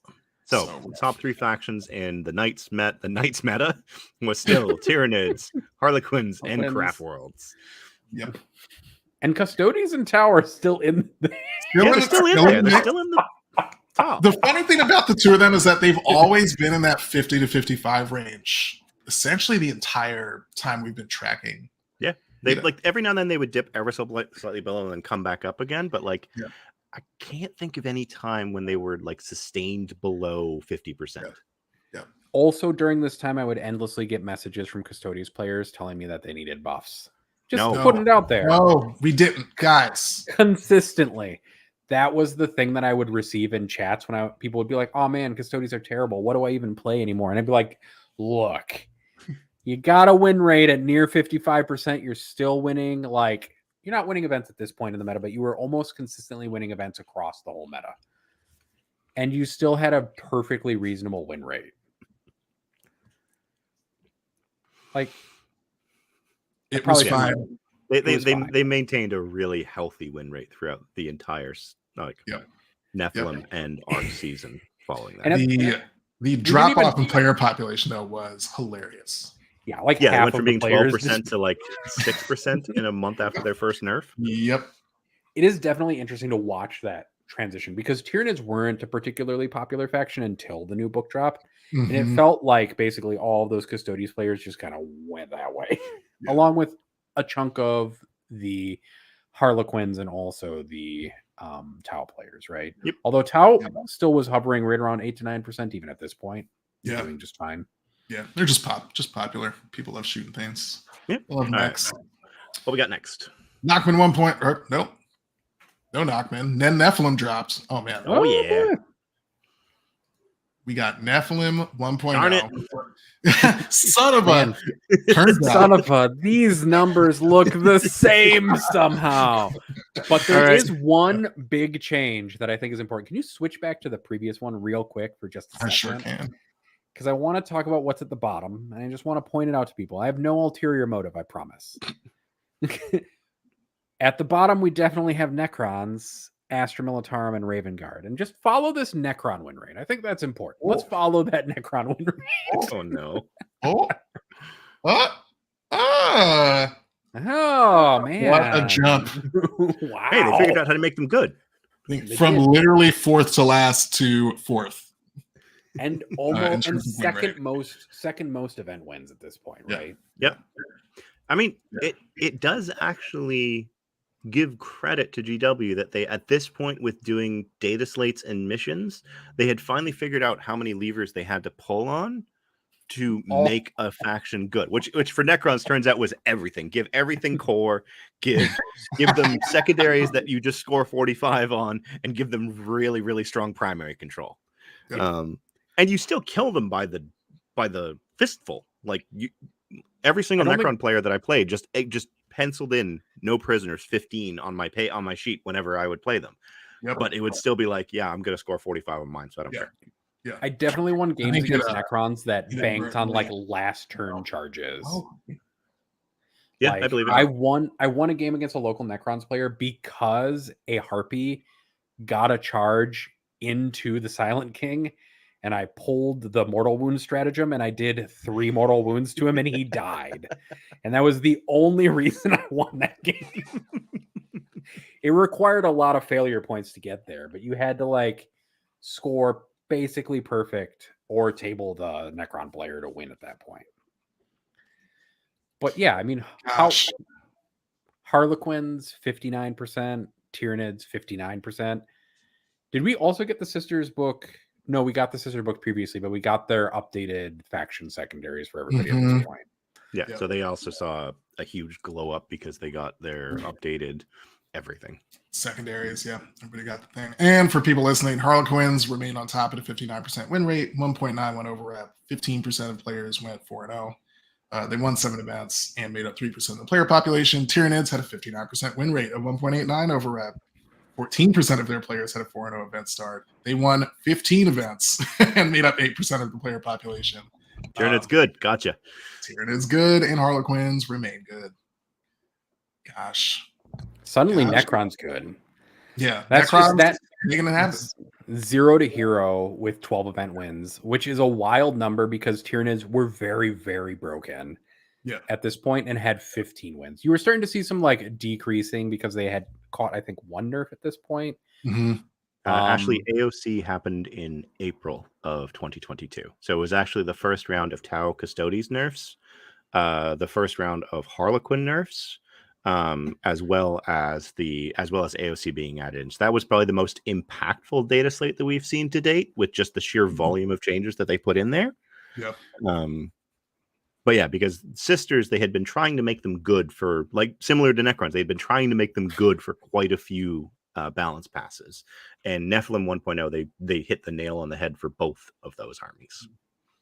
I think at this point, you're also starting to see what became sort of an underlying pattern in Nephilim, which is this constriction of faction performance towards that 45 to 55% band. Correct. GW started to, without knowing their internals, but they started to really narrow in on this is our goal. Things within there don't need to change very much. Things outside of there, we try to bring them in, either bring them down or bring them up. Yeah, we started to see the meta watch stuff too more frequently for 40K as well. I think around this point, I think this is when we started to see those meta watch articles, and they were actually seemingly doing a better job of it, right? Like despite 100%. Tyranids and Harlequins, like those win rates are starting to coast towards 55, even though they're showing massive dominance. And I mean, still we have like Custodes are still doing well. Chaos Knights have kind of come up a little bit. Even Tau Empire is still in like the 45 to 55 range. And you do definitely start to see like several of the Marine chapters like start to float upwards as well at this point. You still have a lot of have-nots. Adeptus Mechanicus are like doing terrible at this point. We just don't talk about what the Rusty Boys did after the very first data slate because they just fell off the face of the earth. Astra Militarum at this point still haven't won an event in all of 9th. Yep. Just sad. Yep. Let's 43% win rate. Man, the tides to change later, but there. Alrighty. Nephilim 1.1, I assume now? Yep. Chaos Demons drop. We're seeing the impacts here of WTC, of the kind of the best way to put it, basically the impact of WTC having been played out now with the Nephilim 1 patch. Teams kind of figuring out what works really well there, and well as seeing kind of the dominance of Necrons, Tyranids, Sisters, Harlequin still being way up there.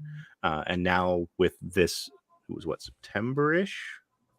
Yeah, this was early September through the end of October. Yeah. So that data slate came out.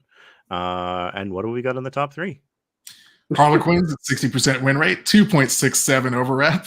5% of players went 4-0, which is interesting. Slightly less than you'd expect. Remember, Jeremy let us know that 6.25% of players are expected to go 4-0. They had 2 event wins, made up 3% of the player population. So things starting to dwindle a bit, but based on the comparative data, you can assume that one more skilled / dedicated Harlequin players are probably sticking around. Given slightly under 600 games played. This is where we're starting to see over-rep inflation. Like around the 3% point is where you start to see it. Right. Tyranids, very close behind it, a 59% win rate across 1,500 plus games played, a 1.72 over rep. 14% of players went 4-0 to start their 5-round or more events. They won 11 events, and they made up 8% of the player population. So things basically stayed exactly the same for Tyranids at this point. Yep. And some of this is due to folks starting, one, to get better at the random other high fleets, which were running under 50% win rates for a minute. But folks also starting to adopt high fleet Leviathan as the go-to. Yep. Which is bringing up the overall win rate. We got Leagues of Votann, our first new And third, with 74 games played, this is very early days for leagues. Essentially, so few games played, it doesn't really matter because this is like somewhere between 5 and 8 people. But they had a 55% win rate, 1.32 over rep. 8% of their players went 4-0 to start an event. None of them. And this was, of course, with events that were basically only allowing the launch box. Yes. Yep. So it was bikes, warriors, the call, and the Einherjar champ. Yeah, which is still very impressive. 100%. Like to play with a third of your codex and still manage that kind of a win rate speaks to the initial strength and the continued strength that we've seen in that league's codex. I believe this is also the point at which we collectively released the "Oh my God, panic" button posts about leagues, indicating we were quite concerned when we saw that full thing, and before we had the models, we were testing online, and we were like, "This seems problematic." Yeah. Like perhaps worse than release Harlequins problematic if it were allowed to go to game. Probably. They were definitely outputting damage like in a realm all unto itself. Like the math on it was ridiculous. Yeah. And then Chaos we're also Demons. seeing Chaos Demons up there. Yeah, this is our first time where we're going to see like the perennial top 5 faction that is Chaos Demons for like the rest of the edition. Chaos Demons actually had lots of games. They had over 1,000 games played. 54% win rate. They had a 1.28 over rep, just over what we'd like to see for a balanced faction. 5% of their players went 4-0 to start their events. They won 4 events, and they made up 6% of the player population. Yeah. Demons at launch were quite solid. Pretty solid, and continued to be solid throughout the rest of Nephilim and up to now. All right. Yep. What we got next? Q3 data slate drops. Man, I forget what was in this, but I believe it catastrophically nerfed Tyranids. Is that true? Yeah, this was the Leviathan nerf, as well as a couple other things. But the biggest one, if I remember correctly, was removing the transhuman impact of it. Yep. Specifically for warriors, which meant that they didn't even get baby transhuman. Oh, boy, so tough. And here, just to quickly run down, do the top 4 here. We had Harlequins. You'll notice a pattern. Harlequins at a 61% win rate. Over 670 games played, 2.14 over rep. 11% of players went 4-0 to start their events. 5 events were won by Harlequins players, and they made up 3% of the player population. So again, to Nathan's earlier point, you're getting a little bit of over rep inflation, but it's also because the people that are still playing Harlequins are quite skilled. Yeah, they're quite good. Yeah, and players like Michael Porter sticking with them. Right. The other thing to also talk about is like Harlequins had like this win rate in the 8th edition codex portion as well for like early 9th. Like this isn't outrageous for Harlequins at this point. Like we didn't track data before it. Harlequins definitely still broken. Yep. Don't even get me wrong. This was when we started to make jokes that they were nerfing Harlequins and that they were dead, but they were never dead, folks. Harlequins were good basically since their book like portion of Craft World Eldar came out. Although we are starting to see them kind of like mix up a bunch of stuff into one another. So we're starting Light to see and Twilight starts to see a more balanced approach in terms of player population. Yep. Chaos Demons had a 57% win rate, a 1.78 over rep. A 10% of their players went 4-0 to start their events. They won 7 events, which is the most events won by any faction during this Nephilim 1.2 meta, and they made up 7% of the player base, and that is over 1,330 games. Which is solid. massive. That's a Solid. huge number of players. Like, they are the second most common faction. They're tied with Tyranids, I think, at this point at 7%. Yeah, second only to CSM. So this is Super also faction. when, because of Chaos Demons and the buffs to Thousand Suns, if you want to look at the Chaos category. Oh boy, where am I going to go for that? I don't think we have the super faction here on the deck. You may be hiding it here. Yeah, I'm probably hiding it. Oh, there we go. Hello. Oh, there it is. Called it. I knew that we were missing something here. Oh, is this Because when if you we're will notice, getting- right down there, Oh, where is it? Where's that? it's the Where's cult of our- duplicity. Oh god, yeah, right there. The Chaos Demons cult of duplicity combo. Outrageous. Yeah, this was not great. I ran into this my very first game at LVO, and I was like, "Oh, cool! I'm running Knights with a Castellan. I hope I make this work." I made that a tie, which was pat on the back. I think great for me. But man, what a combination this was! It was Also- it was definitely an interesting combo to run into. Yeah, and for those listening, this is nearly 1,300 games played. This Cult of Duplicity, Thousand Suns plus Chaos Demons, which really meant just running a ton of flamers. 59% win rate, 1.67 over rep. 11% of players went 4-0 to start their events. It won 7 events, and it made up 6% of the player population. It also slotted into second place, right above Chaos Demons. Real easy, just a real easy slide in. Mhm. Oh boy. And the reason that Cliff had that hidden is I think the next segment that we have is Arcs 1.1, or is it with the Guard Codex now? The next one is the Guard Codex dropping. And for those who are newer to competitive or weren't paying attention back in like November 2022 through January 2023, the Guard Codex was a really weird one because they had an early release army box that had the codex inside of it. But then they didn't have a full codex release until the end of January, if I remember correctly, which meant that you saw limited adoption of the Guard Codex and limited adoption of the units in the Guard Codex that would make it extremely strong at first. You didn't see them at LVO at all because they were using the old Guard Codex rules at that Yep. point. Yeah, Correct. Tons of TOs just said no thanks. They did win their first GT though, like GT sized event though. They got their first GT win, which was at an event I believe that allowed all of their stuff to be played. Yes. I remember during this timeline, this is when we went down to Mythicos, myself, Anthony, and Innes to play in the charity tournament for the New Jersey Foundation for the Blind, I think. I always mess up the wording of that.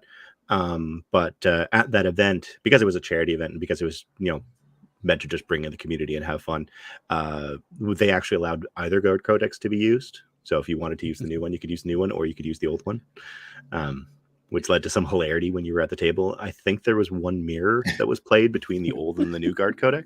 That's amazing. I love it. Oh, that's great.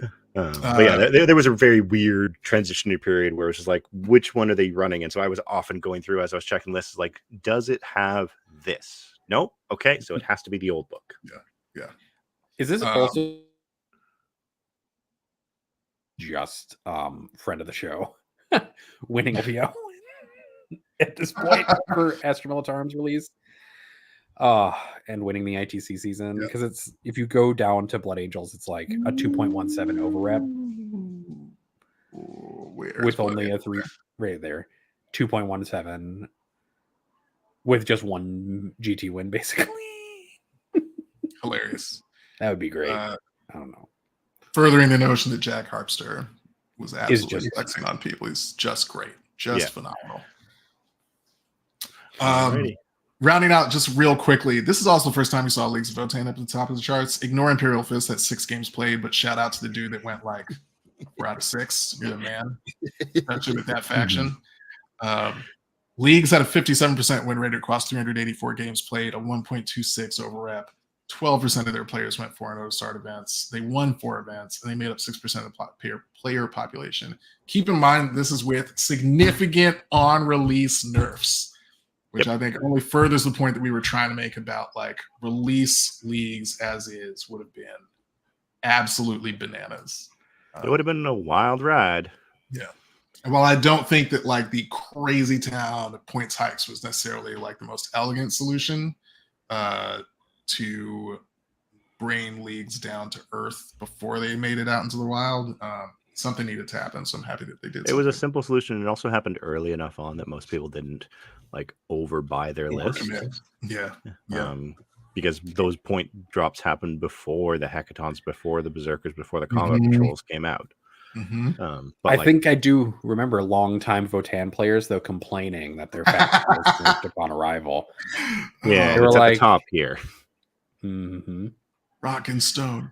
But like for comparison, my LVO list, I brought leagues to LVO. My LVO list gains an additional 3 bikes and a land fort without sacrificing anything pre-point gut nerfs.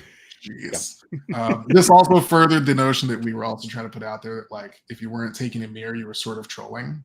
But Great Ethereum League was still very good. Was still quite good. Yeah. Uthar makes that faction real powerful, as well as the counting as additional tokens makes just the general token generation a lot easier on you. Yeah, it does. 100%. Not going to get into Harlequins and Tyranids and Chaos Demons being good, but they were basically the same. It's still great somehow. Still great. This is though when you look at the distribution of win rates, like this is actually my favorite because you have like a few have-nots, a few haves, and then just the vast majority in our balance in like the balance range. Yeah, a lot of neutral gray, which is a really good sign. And most of the factions above 50% are under 60, which is great. Like that's hidden a little bit by some sub-faction data, which is just bound to happen. But like all of the factions that are under at this point, for the most part, are just Marine sub-factions. Sorry, Marines, I don't care that much. Oh, poor Marines. They really took it on the chin, on the back end. For the moment. What we got next? We can sort of ignore, I'll just quickly select it, the Unitorum Field Manual update along with the Astra Militarum update. A couple of events did this. It's not That's not real. Let's just move on. Not real. We're just going to skip this not real just for people that come across it in the meta when they're looking at the filter, don't think that that's a real thing. And that brings us to ARCs. Oh, my sweet baby. Man.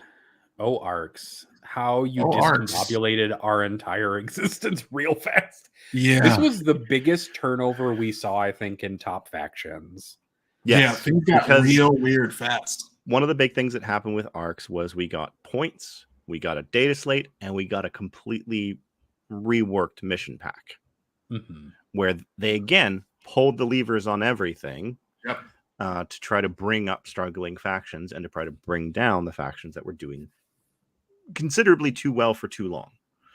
So we saw major adjustments to Tyranids, to Harlequins, to Space Marines, minor adjustments to Necrons, minor adjustments to Sisters of Battle.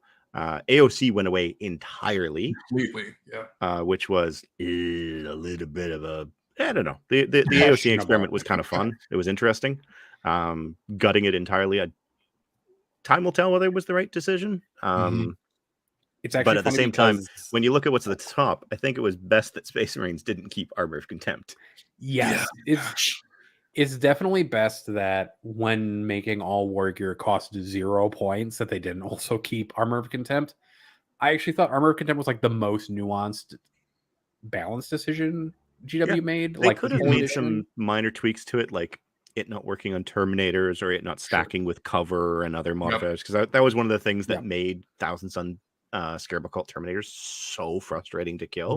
They would usually be sitting in cover, they would get AOC, and then if they got damage reduction or you're hitting with damage 1, they effectively had +3 to their saves. You had them with AP4 for them to take a not armor save. Yeah, I think this is also we've seen it before, how overall faction data can sometimes mask the overt overperformance of sub-factions within a given faction. Well, look at Iron Hands. They're at the top right now. Their win rate is what, 60-something%? They're at 59%. And if we go down to the Master Artisans Whirlwind of Rage combo, we're at a 67% win rate over 408 games played. But only 24% of players were picking up on that combo. Most of them were playing pure Iron Hands, which had something like a 54% win rate. Snowflakes. Snowflaking. I like how the snowflakes players are the ones playing the actual chapter here. Yep. Look, it's just this is the same problem I have with a lot of like balance situations in 40K, is especially in arcs. In arcs specifically, this gets real bad because Iron Hands secretly have a nearly 70% win rate with Master Artisans for all of arcs, and kind of get missed, I think, because of it. Yeah. I think to the extent that GW is interested in faction balance, they don't yet seem they haven't yet demonstrated that they're either looking at actively or interested in adjusting balance levers for those sub factions. And maybe, I don't know, maybe there's sort of like a player population trigger that they're looking at. Because we saw them address Light, we saw them address Leviathan, we saw them address even Kraken later on, where it was just like they made the changes that they finally recognized needed to be made back in Nephilim. But then it almost struck me like the arcs, mission points, and data slates were written by a different team. Possible. Because it felt very different, because it was a very aggressive change as opposed to the incremental tweaks and adjustments and like knob twists as opposed to flicking a switch off.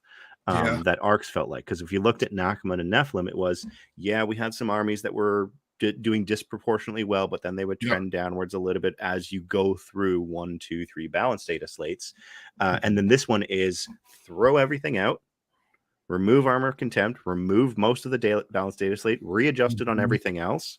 New missions, new secondary adjustments, new structure for like building your armies, like completely like throwing every lever all at once. Now, the army construction changes now make sense in context. We had talked about this when we first saw them, that it seemed like this was foretelling of something bigger. And now that we've seen the previews on GW where like army building is quite literally choose a character and then anything else in your army goes, as long as you don't take any more than 3 of any other data sheet or 6 of battle line. Arcs was very much still within the detachment system that we'd come to know for 9th edition, but it was much 100% freer. Yeah, definitely sort of a purposeful transition for us to get ready as we go into. So in context, it made sense. Everything else did feel like it was a different writing team or a different balance team, or that same balance team had been given new direction to address things. Ooh, I have a hot take that were. Go for it. You do your hot take. No, I have a hot take, but I'm going to wait I'll deliver it in the Discord later. You're going to have to join if you want to hear it. Anybody listening? I love that. That's the hook. If you want to hear Cliff's hot take, you need to join our Patreon Discord to do it. Which actually, after I say this, we'll take 2 seconds to do the plugs, and then we'll return with some more Arcs of Omen stuff. Great call. Because we're getting into more modern data at this point, which might be a little less interesting. My hot take is that Iron Hands are a sub faction, and we're talking about a sub faction at this point. And I think it's actually, to GW's credit, a lot harder to probably mine some of that out. And when we're talking about GT level data, we're also talking about an ever decreasing amount of data.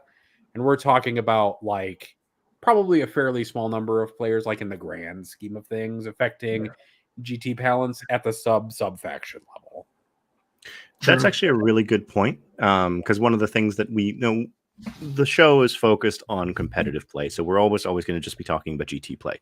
But the reality is, and you can just need to go to Goonhammer's customer survey, or whatever their reader survey from, I think it was last year, where they broke down how many people play how many games in a given time, and your average competitive player makes up something like 3 to 5%, if I remember, of the player base. So you just think about that, and it's just like, okay, so I go to a tournament in a month, I'm in this like 1% of the players. I am the 1%. Well, we did that, right? We looked at the number of unique first-time GT players, and that is most of GT players. Like most GT players only go to 1 GT, and then like 2 is like a slight drop off, but after 2 GTs, you see just like massive drop offs. But to that point, that's just GTs. That doesn't cover RTTs. That Right. doesn't cover your casual 40K nights. That doesn't cover, like, it's one of these things where at my game store, we hold an RTT a month.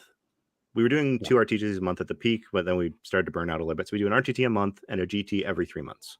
Mhm. And then there's plenty of other opportunities elsewhere. But every single Thursday night at my game store, you would find anywhere from 18 to 20 people playing games. Yep. And That's none of a those very games are healthy recorded. community. None of those games are being tracked. Some of them may be using Goonhammer's Tabletop Battles app, Mhm. or I think that's what Which it's called. honestly, people should use it because it's great for the It is an purposes of amazing doing that. application. I am looking forward to seeing what they do with it in 10th edition. But yeah, like that whole side of things is just like that isn't largely tracked. And we've had glimpses into the Tabletop Battles app data through our work with Goonhammer. And it does open up this kind of wonder of where is the greater picture? Where does it really matter? So like we often focus on GT level balance. Mhm. But when there are, 10 times as many players playing casual games, where does that balance lie?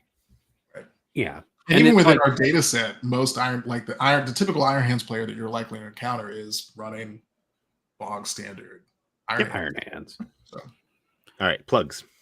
All right. If you have watched 2 hours of stats, as 35 of you apparently have watched, us go from like 10th edition ramblings to basically covering that most of 9th edition and its various metas, you probably like listening to us talk. So you should go to www.patreon.com/statcheck and take a look at it. And if you can drop us $5 a month, you get access to our Patreon Discord and events we run. We ran our first basically major size TTS event for 40K, and Sam Lemon is getting a trophy because he won that event. Let's go, Sam. So he's going to get a trophy that will be massive, actually, is what I'm going to call it. And I have to give it to another person at WTC to bring it to him rather than paying exorbitant shipping costs. So it's going to be funny. This trophy is going to travel the world from the United States to Europe to Oz. You should get as many of the stat checkers that are at the WTC to sign that trophy. We're going to do it. Hell yeah. It is for record saying that, yeah, if you don't subscribe, you make Nathan Nailed it. sad. Why do you want to make Nathan sad? It is also the easiest way to slide into my DMs, apparently, as I will get pings from people at all times from this. If you can't or don't want to give us money through Patreon, which is fine, like you don't have to, please drop a like or a subscription to our channel if you've enjoyed our content. Or even more importantly, and the thing that I've been suggesting is that if you could just tell a friend to watch our show. I think that is really cool. And like the best way to learn about podcasts and to enjoy them is via word of mouth. That's how I've learned about the vast majority of the podcasts that I've listened to over time. I don't just randomly stumble on podcasts very frequently on the internet and enjoy them. That's not how my life works. Randomly, Spotify's algorithm has managed to give me like 1 or 2 suggestions that have been great, which is cool. Other than that, go listen to our other shows. Cliff is here from X and One, which is some of my favorite 40K content.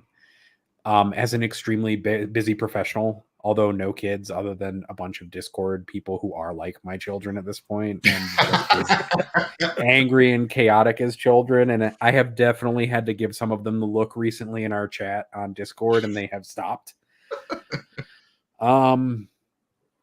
Also, Typhus, who is not usually on our main show, although has been a couple of times, does Enter the Matrix, which is probably the best competitive 40K content on the planet at this point, which focuses on team play exclusively, but you can still get a lot out of it, even as a singles player, I think, and you can learn a lot about the very dynamic and best way to play 40K, which is Team 40K. Yep. Worth noting that team play is usually where all the cool stuff that makes its way out to individual events starts. So that's absolutely a place. That's definitely a series you want to hit up if you're interested in improving your approach to the game, even if you're an individual player. For 10th edition, after WTC happens, you're going to see tons of list innovation, I think, come via that 100%. pipeline. So it'll be really interesting to see what happens afterwards. Also, if you like WTC content, I will be at the WTC running coverage alongside Contact Lost. I am going to go work and run around a floor. Somebody sent me a floor map for the hangar, and I'm like, I'm going to get so many steps in. Nathan is finally understanding how I walked 40 miles that week. Yeah, it's going to be interesting because I'm going to have to do that a lot. I will be your stats correspondent for the weekend. I'm going to play at War Masters, but maybe I don't know what will happen, but we're going to have a lot of fun. It'll be a great time. If you have any suggestions or things that you would want to see from watching stats coverage of the WTC, please drop those suggestions to me or join our Patreon and you can badger me with the number of stats that you'd want it all the time. And I love that Contact Lost is in here because one of them have a side chat with the people from Contact Lost. Yes, steps check. That will be a small thing that will go across the bottom of the screen during WTC that will say step check. Yeah. And I think Contact Lost was the most amusing part because I'm in a back chat planning something with them, and one of them fangirled about me being in it, and that was amazing. And I love them so dearly for it. Yes, Chris, maybe you can be Nathan's Joker moment at War Masters. Chris, if you want to try to grudge me at War Masters, that's fine. I accept. Ooh. I accept grudgings. Bring it. Use some of that sweet Patreon money to purchase Nathan some roller skates. We'll change the title of Anthony's tier just for WTC. How to make Nathan not die by walking at WTC. Yeah, we can get you some Heelys. It'd be amazing. Yeah. Oh man, that definitely won't make me look really old. watching a nearly 40-year-old man do Heelys, wearing Heelys. Let's we're going full retro. We'll slap some lights on him too, so it'll be great. Hell yeah. So now that I've managed to get completely lost on my way to the end of the plugs, we're going to insert an ad here at this point, and we're going to pause for like 5 minutes so that we can get water, perhaps. Or maybe we won't pause. We're probably not going to pause. Yeah, let's just go straight through it. Straight into show questions. All right, back to the thing because we still have questions to answer, and we've almost got 2 hours on this episode. We're doing it. Okay. Back to the screen share. Before we go any further, though, I just love this line from Chris in our YouTube chat, which is just roller skates. Come on, can't catch feelies in these Heelys. Thank you, Chris. I love it. And yet, Chris will not be wearing Heelys. I am very disappointed in him. Mm-hmm. It's not too late, guys. It's not too late. We are going to do questions still. We're going to start with our super chats. If you do super chats, you will get your question answered, guaranteed. Yep. As will the people who answer questions in our Patreon Discord questions thread. And we'll be looking through the YouTube comment history to make sure we don't miss anything that any of We'll try to. We can never guarantee that if it's outside the Discord and outside of Super Chat that we will get to it, but we definitely try. And if you don't ask it in the right place in Discord, I'm not answering your question. And I'm just going to look at Cultist Chan. It's your fault. Got him. This is where we are now. Q2 data slate for Arcs of Omen. Mm-hmm. We call it Arcs of Omen 1.1. This is the end of 10th or end of 9th. And there's really only 2 factions standing alone above that Goldilocks zone, quote unquote. Jeremy, I know you hate that term. I also don't like it, but I'm going to use it anyway. I love it personally. Gene Stealer Cult with 411 games played so far. That's 61% win rate, 1.35 over rep. 13% of their players have gone 4-0 to start their events. They've won 3 events, and they make up 2% of the player population. Yeah, it's just that dozen or so people who are faction experts at this point playing that faction to exceptional levels. Yeah, exactly. Shout out Iron Hands. I was just going to say shout out once again to Eric Lithuris over at Alien Majesty for continuing to innovate even after the mild nerfs that they received in the latest data slate. Oh yeah, the other thing we need to cover real quick is in the QT data slate we saw like Dark Angels catch a heavy nerf. They lost. Oh yeah, they lost Transhuman. They took Terminators up back and shot them. Good. Yeah, right. I mean, based on the fact that somebody still took massive amounts of Dark Angels though in one events with them. It's not like they went away completely at this point. Although Manny and a couple other people switched to running successors where you ran Mini Transhuman and Whirlwind of Rage. Because it turns out that they were still really good when you gave them -1 damage and a 6-up Feel No Pain. Yeah. And I guess they hadn't won an event at this point, but they did really well at those events. That's what happened. And then Iron Hands with 735 games played at a 57% win rate, a 2.02 over rep. 11% of their players went 4-0 to start their events. They won 5 events and made up 4% of the player population. And we've still got that same dichotomy between the overall faction results. Though it's starting and to the narrow. faction results. They're So starting they to figure it out. They are- actually now outnumber the regular Iron Hand the regular, players. right? Maybe yelling about it every week on this podcast has finally Maybe it convinced helps. people. I mean, Innis going and winning Warhammer Fest, the largest tournament since LVO, does help that matter. Also true. Shout out to Winnis, our winningest host. He is actually. And at the bottom of this, they finally did kill Tyranids. I think it was actually previously in the previous part of ARCs, but you do see Tyranids finally dead at this Yeah, point. look at their win You distribution. still It's have 2 actually event normal. wins, though. They've got 2 event That's wins. not a good win distribution. That It's is not now terrible. left. That is now a left distribution. It's not better. Don't do that. We still can see that distribution shifted. Harlequins also are finally in the Goldilocks zone in arcs at this point. Apparently giving them a 5-up invulnerable save, like -1 of their invulnerable saves on all their units. Yeah. Yes is enough Yeah. It was a to hefty take the nerf. faction below. It still didn't kill them. 55%. It still didn't kill them. Nothing can kill the Harlequin. No.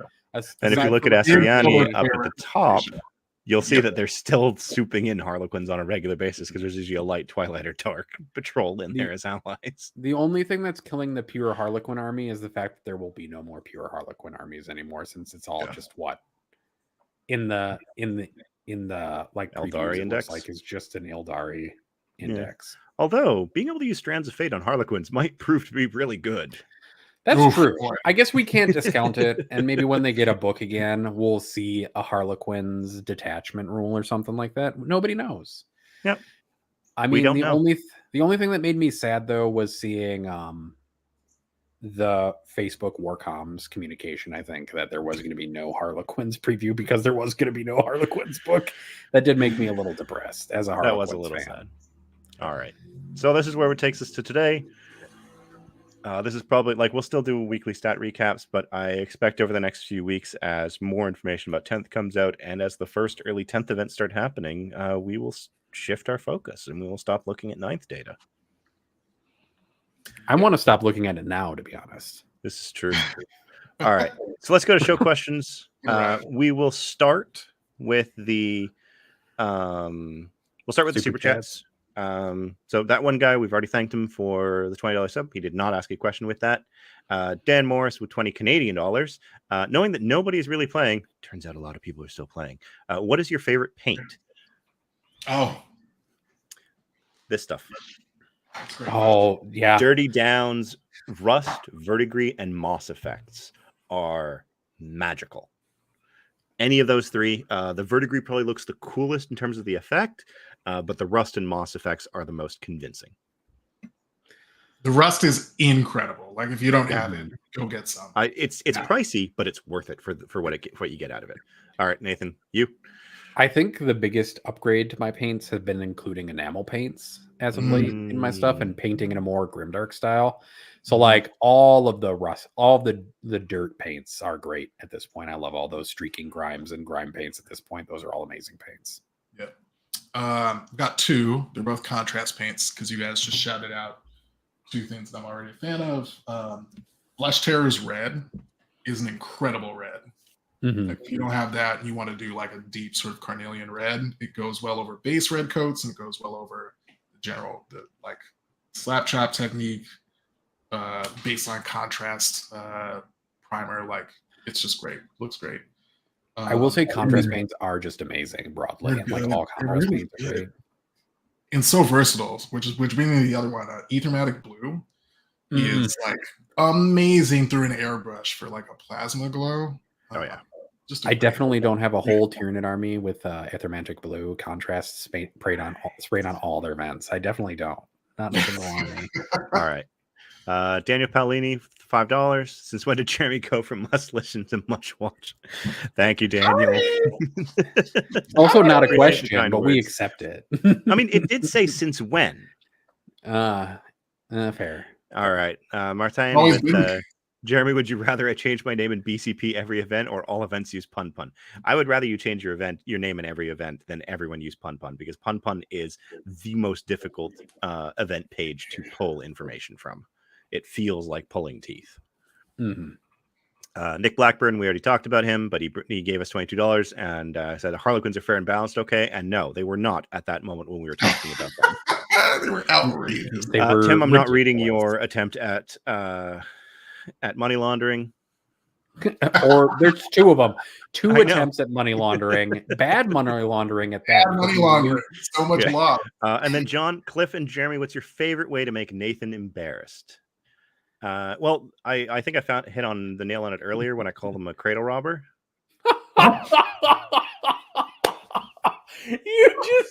Why would you do this? Oh God, my wife is younger than me. It's true. My wife is substantially younger than me. That just knocked me offline.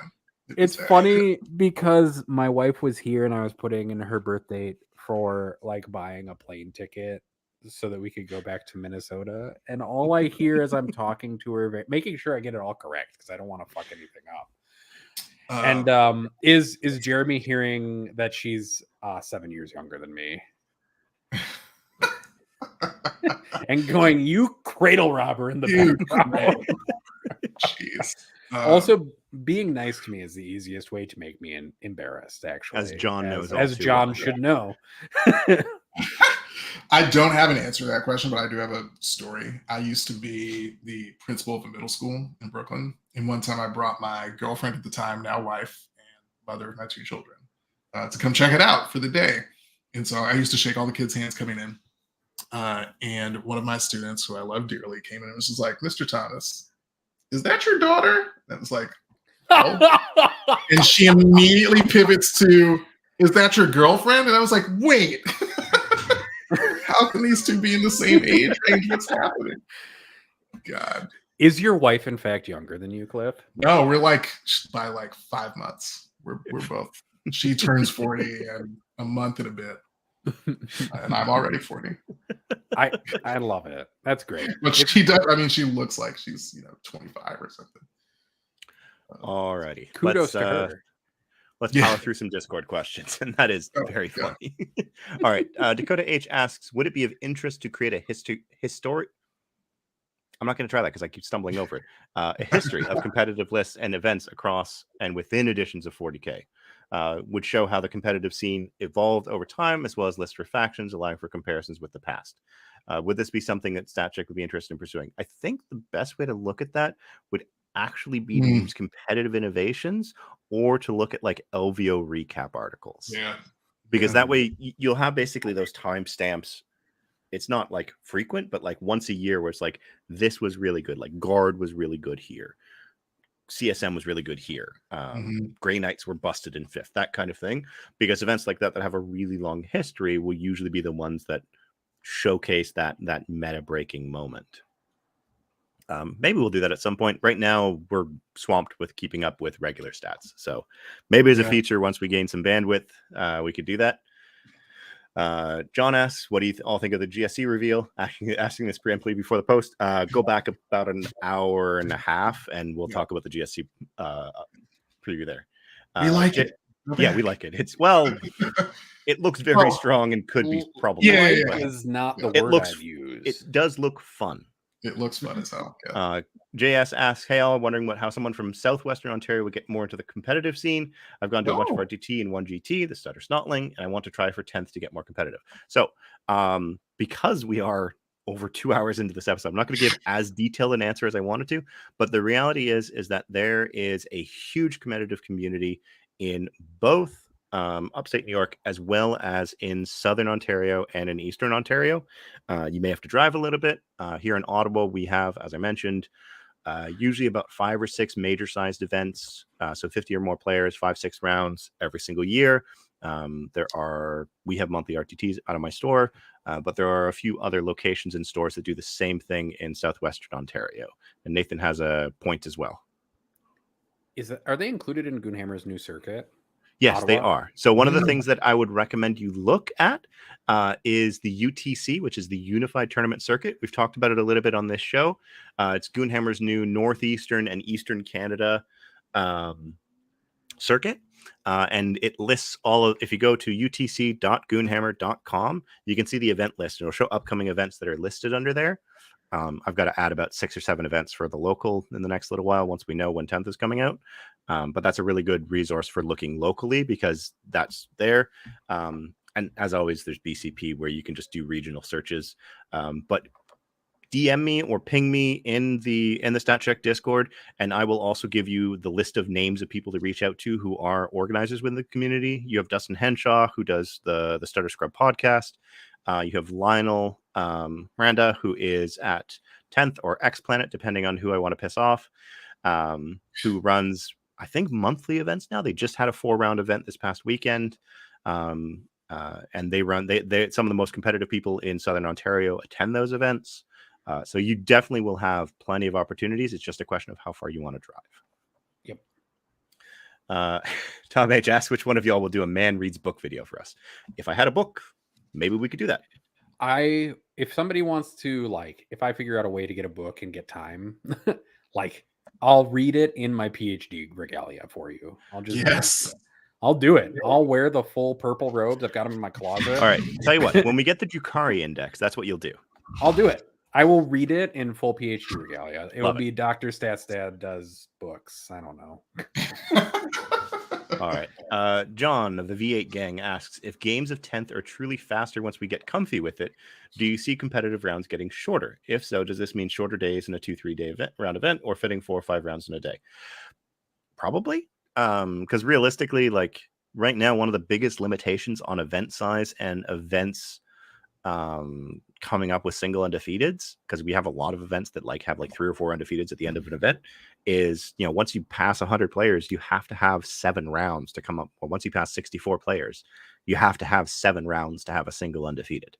And so being able to squish 4 and 3 without having to go to a 3-day format would be nice.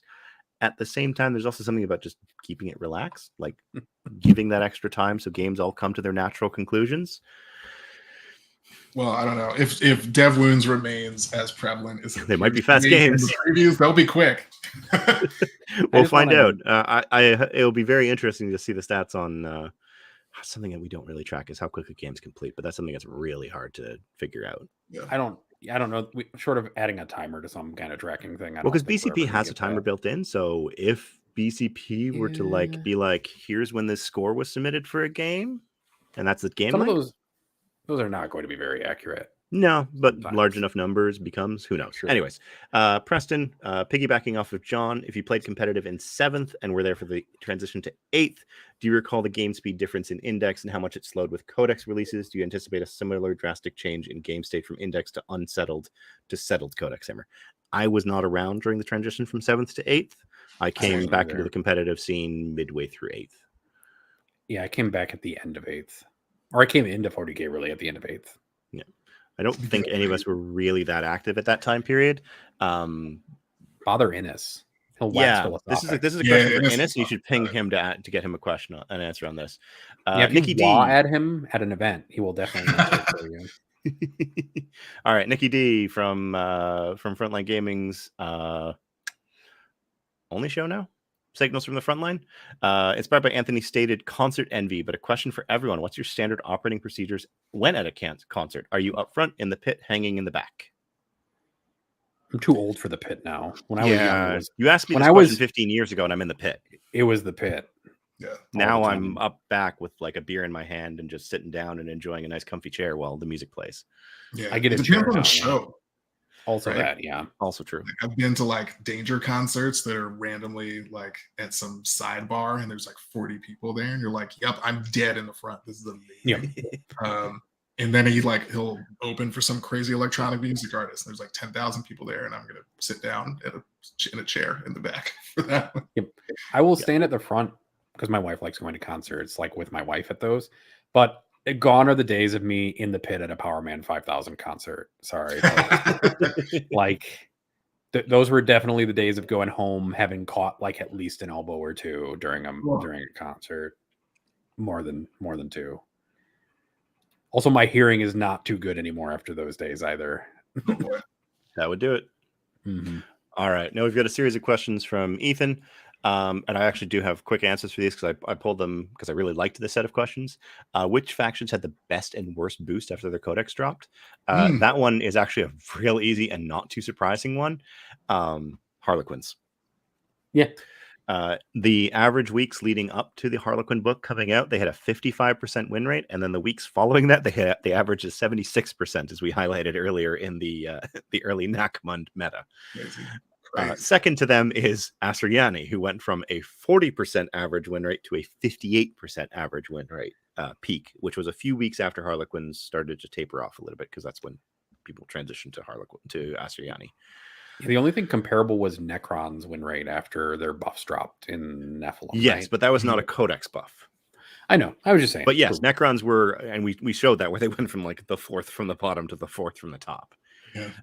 The army that saw the least improvement was actually Chaos Knights, where they went from a 48% win rate to a 51% win rate. Yeah. And then, of course, notable mention is World Eaters. I had to actually jump around with that a fair bit to get this to work, because World Eaters went from being in CSM to being their own codex. But they saw a 17% increase from before the codex to after the codex. So from a 40% win rate to a 57% win rate. Yep. And I guess we could say that technically Leagues of Votan had the biggest buff from pre-codex to post, because they had a 0% win rate. Yeah, that's it. Some of these questions are hard to answer to looking at them. Yeah, these ones gave me a thing. According to trends, when did codex creep start, or was it always happening?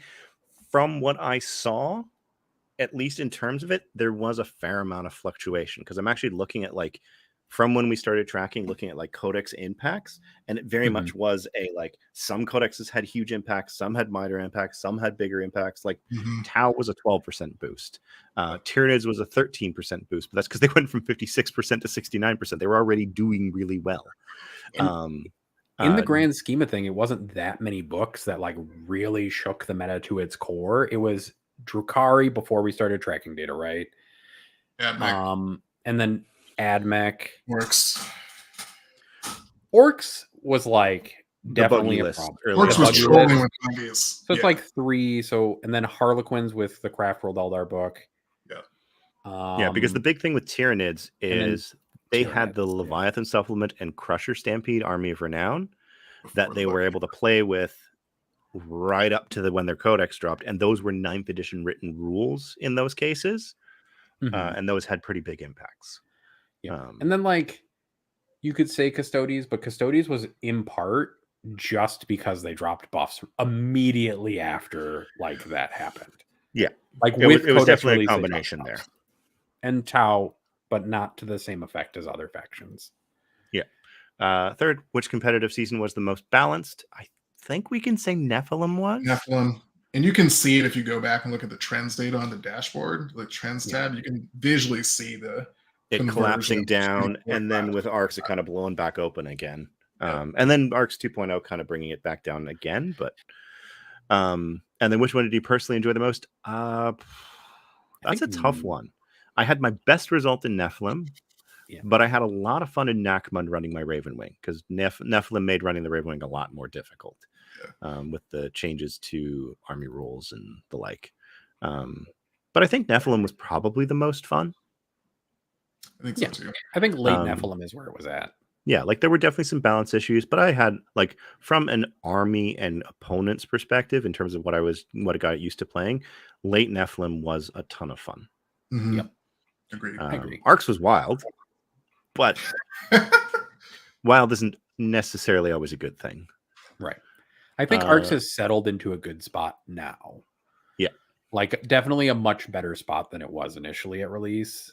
I mean, it has problems, and it's like, I think with another, if they continued 9th edition with one more balance patch, I think Arcs would replace late Nephilim in my book is the most balanced. And most I'd agree so, because they continue to take at least from my perception, they continue to take the lessons that they have learned over the last few years since they started doing balanced data slates and applying those to that. And that's why I'm sure that 10th at launch is going to be wild, but after a data slate or two, it'll tone itself down.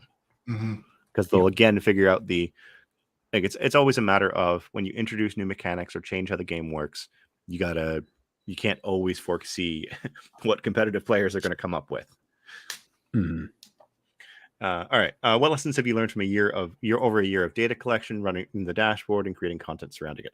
From my perspective, I've learned one, I hate players who don't declare their faction properly. I hate players who take pictures of their lists, but those players are fewer and fewer these days. So it seems like someone's listening to me. And then the other thing that I've learned is when I first started doing it, I was always obsessed with getting it done like that weekend.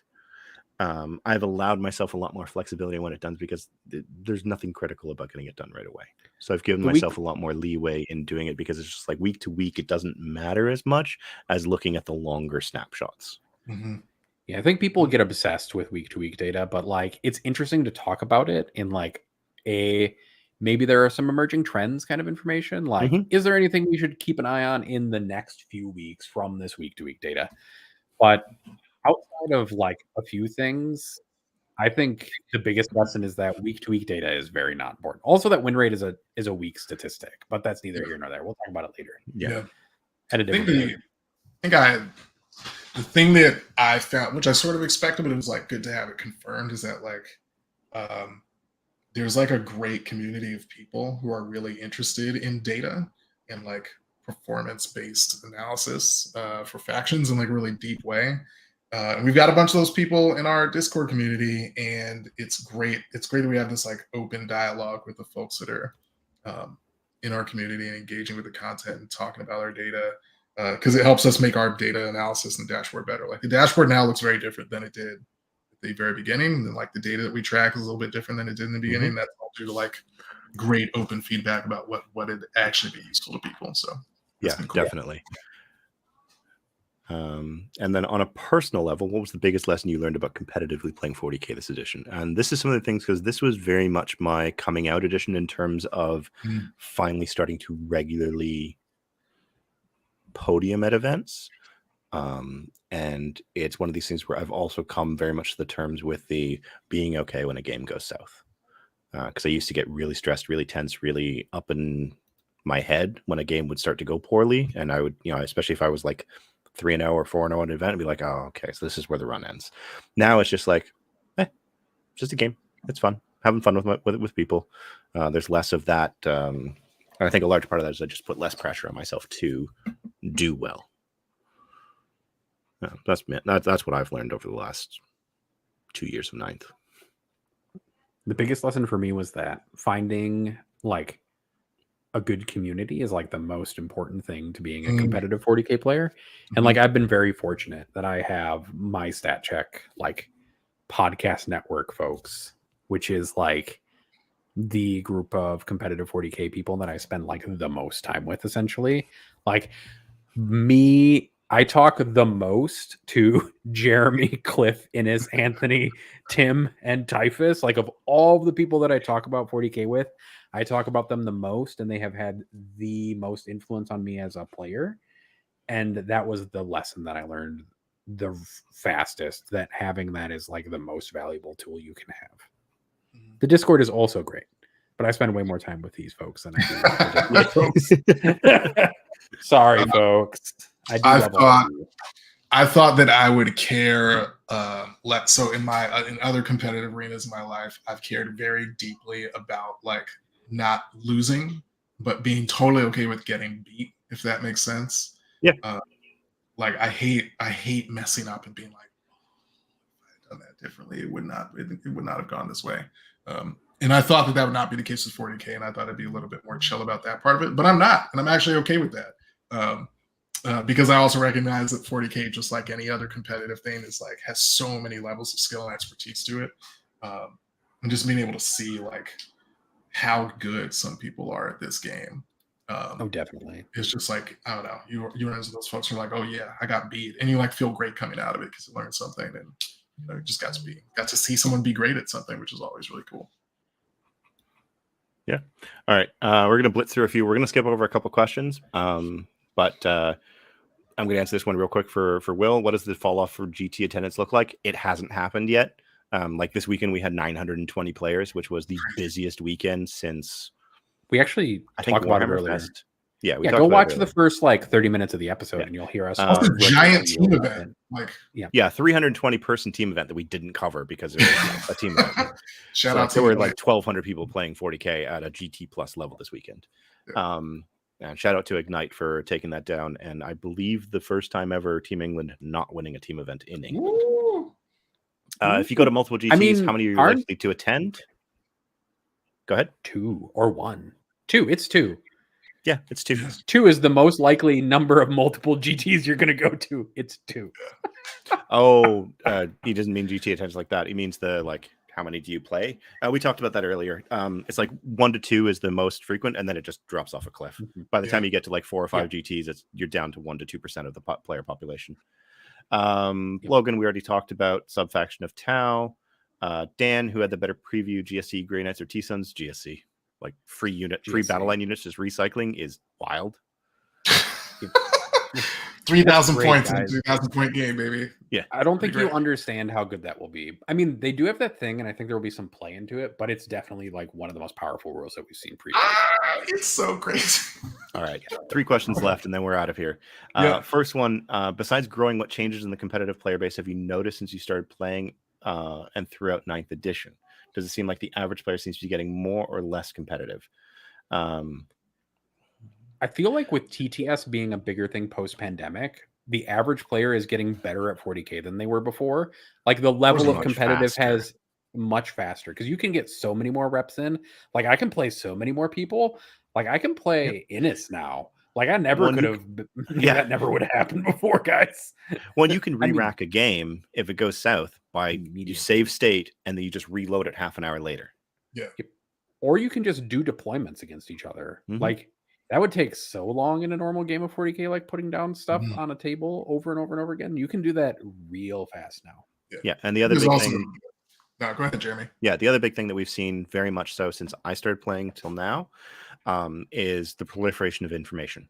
So readily available data, what lists are doing well. You have Goonhammer's amazing competitive innovation series where you can see what lists are routinely doing exceptionally well, and then you see the adoption of those lists or variants of those lists within the faction. And there's just so many content creators out there as well that like I'm say I'm a CSM player and I want to know and I want to follow CSM lists only. There is a content creator for that. If I want to do Gene Stealer cults again, Alien Majesty, I can go and follow that, and I know exactly what this tiny niche faction is doing at an exceptional level. And I want to boost Cliff because Cliff is here and I can do it.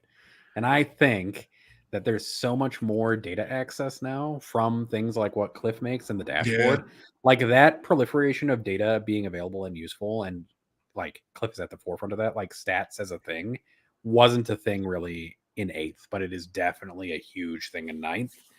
And that data thing is driven by people like Jeremy and also especially like Cliff who drive tool accessibility for it. Yeah. And as long as people keep using it, we're going to keep generating it because it's just fantastic to see the response from the community. Also, this podcast. Yeah. Like, Fewer people wild. losing games before they put the models on the table would be All right. is the dream. What is your biggest selfish hope for how factions or units come out? What would you quietly love to see be good? One option each. For me, I want the Lion to be good. Simple as that. He's on my painting desk right now. I didn't get to field him in 9th. I want to be able to play him at GTs in 10th and not feel like I'm handicapping myself. Aquilon Terminators in the Custodes list. Love the models. Thick, so thick. I want them to be great. All right. Nathan? paint engines. Give them You to me. monster. God damn it. I don't want Big City to come back. I will give you that. All right. Again. And then, last two questions. Tim the Shadows here asks, if you got to Clockwork Orange the GW balance team, what data would you make them look at? Subfaction data. But what I would Subfactions. especially make them look at is Desolation Marines and that damn data sheet. Sub factions, like custom factions. I Yeah. think custom factions, even for Gene Stealer Cult, I think custom factions have been somewhat like the kryptonite of the balance team this edition. Yeah. Well, especially with the ability to that combination that someone eventually finds out. Like, for example, the Accustomed to Toil either Alien Fury or Cold Eyed Killers, along with Industrial Affinity and War Convoy. God. Who's and then the most balanced? Who is the Sorry. most balanced faction for the entirety of Ninth, and why is it Orcs? Asks Alex S. And I just looked at our full data, and Mr. Anthony Vanilla is going to be so happy to hear this that Drukhari are the most balanced in our data set because they have exactly a 50% win rate. They have exactly a 1.0 over rep. They have a 6% on events going 4-0. They have won 8 events, and they make up 2% of the player base over 4,000 games since we started tracking data. Come a long way because we didn't. Drukhari came out. Yeah, it's funny. I was going to say, I was like, the only reason is because we didn't track data during Drukhari's up. Like huge, like that first period of the meta where Drukhari were dominating everything. That's it. That's an it. indicator that they like nailed it with their nerfs, right? They we figured out that point where the faction should be at. Yeah. Yep. Also, fuck Drukhari and fuck the sub factions within Drukhari. If you ever look, if ever you look at the dashboard and just scroll through all of the sub factions that I've had to record for Drukhari over the years, so many. Now they will just have one detachment, and it will be the Real Space Raid. All right, we have been going for 2 hours and 30 minutes. I want to thank everyone for having come and hung out for us for this long. I am 15 minutes late for a team meeting. Does anyone have any last minute things that they want to say before we sign off for the night? Be on the lookout for lots of 10th edition resources. We've got big plans for the new edition, making things easier for players to access, making data easier for everybody to access, guides, all the tips, all the things. Yeah, we're in it. Thanks for sticking by us, and thanks for watching. My tidbit is that because Alex mentioned it in our chat, Drukhari from now on just have a Minnesotan accent is canon. Sorry, everybody. Drukhari now are Sven and Oling everybody while they do things. So when that Archon is like taunting you or like has you strapped to that table, it's a Minnesotan accent the whole time. Oh no. Just crushing cheese curds the whole time. Exactly. The squeakiest cheese curds only come from the flesh cuts, I guess. I don't know. Oh. All right. Say bye-bye, Nathan. Bye-bye, Nathan.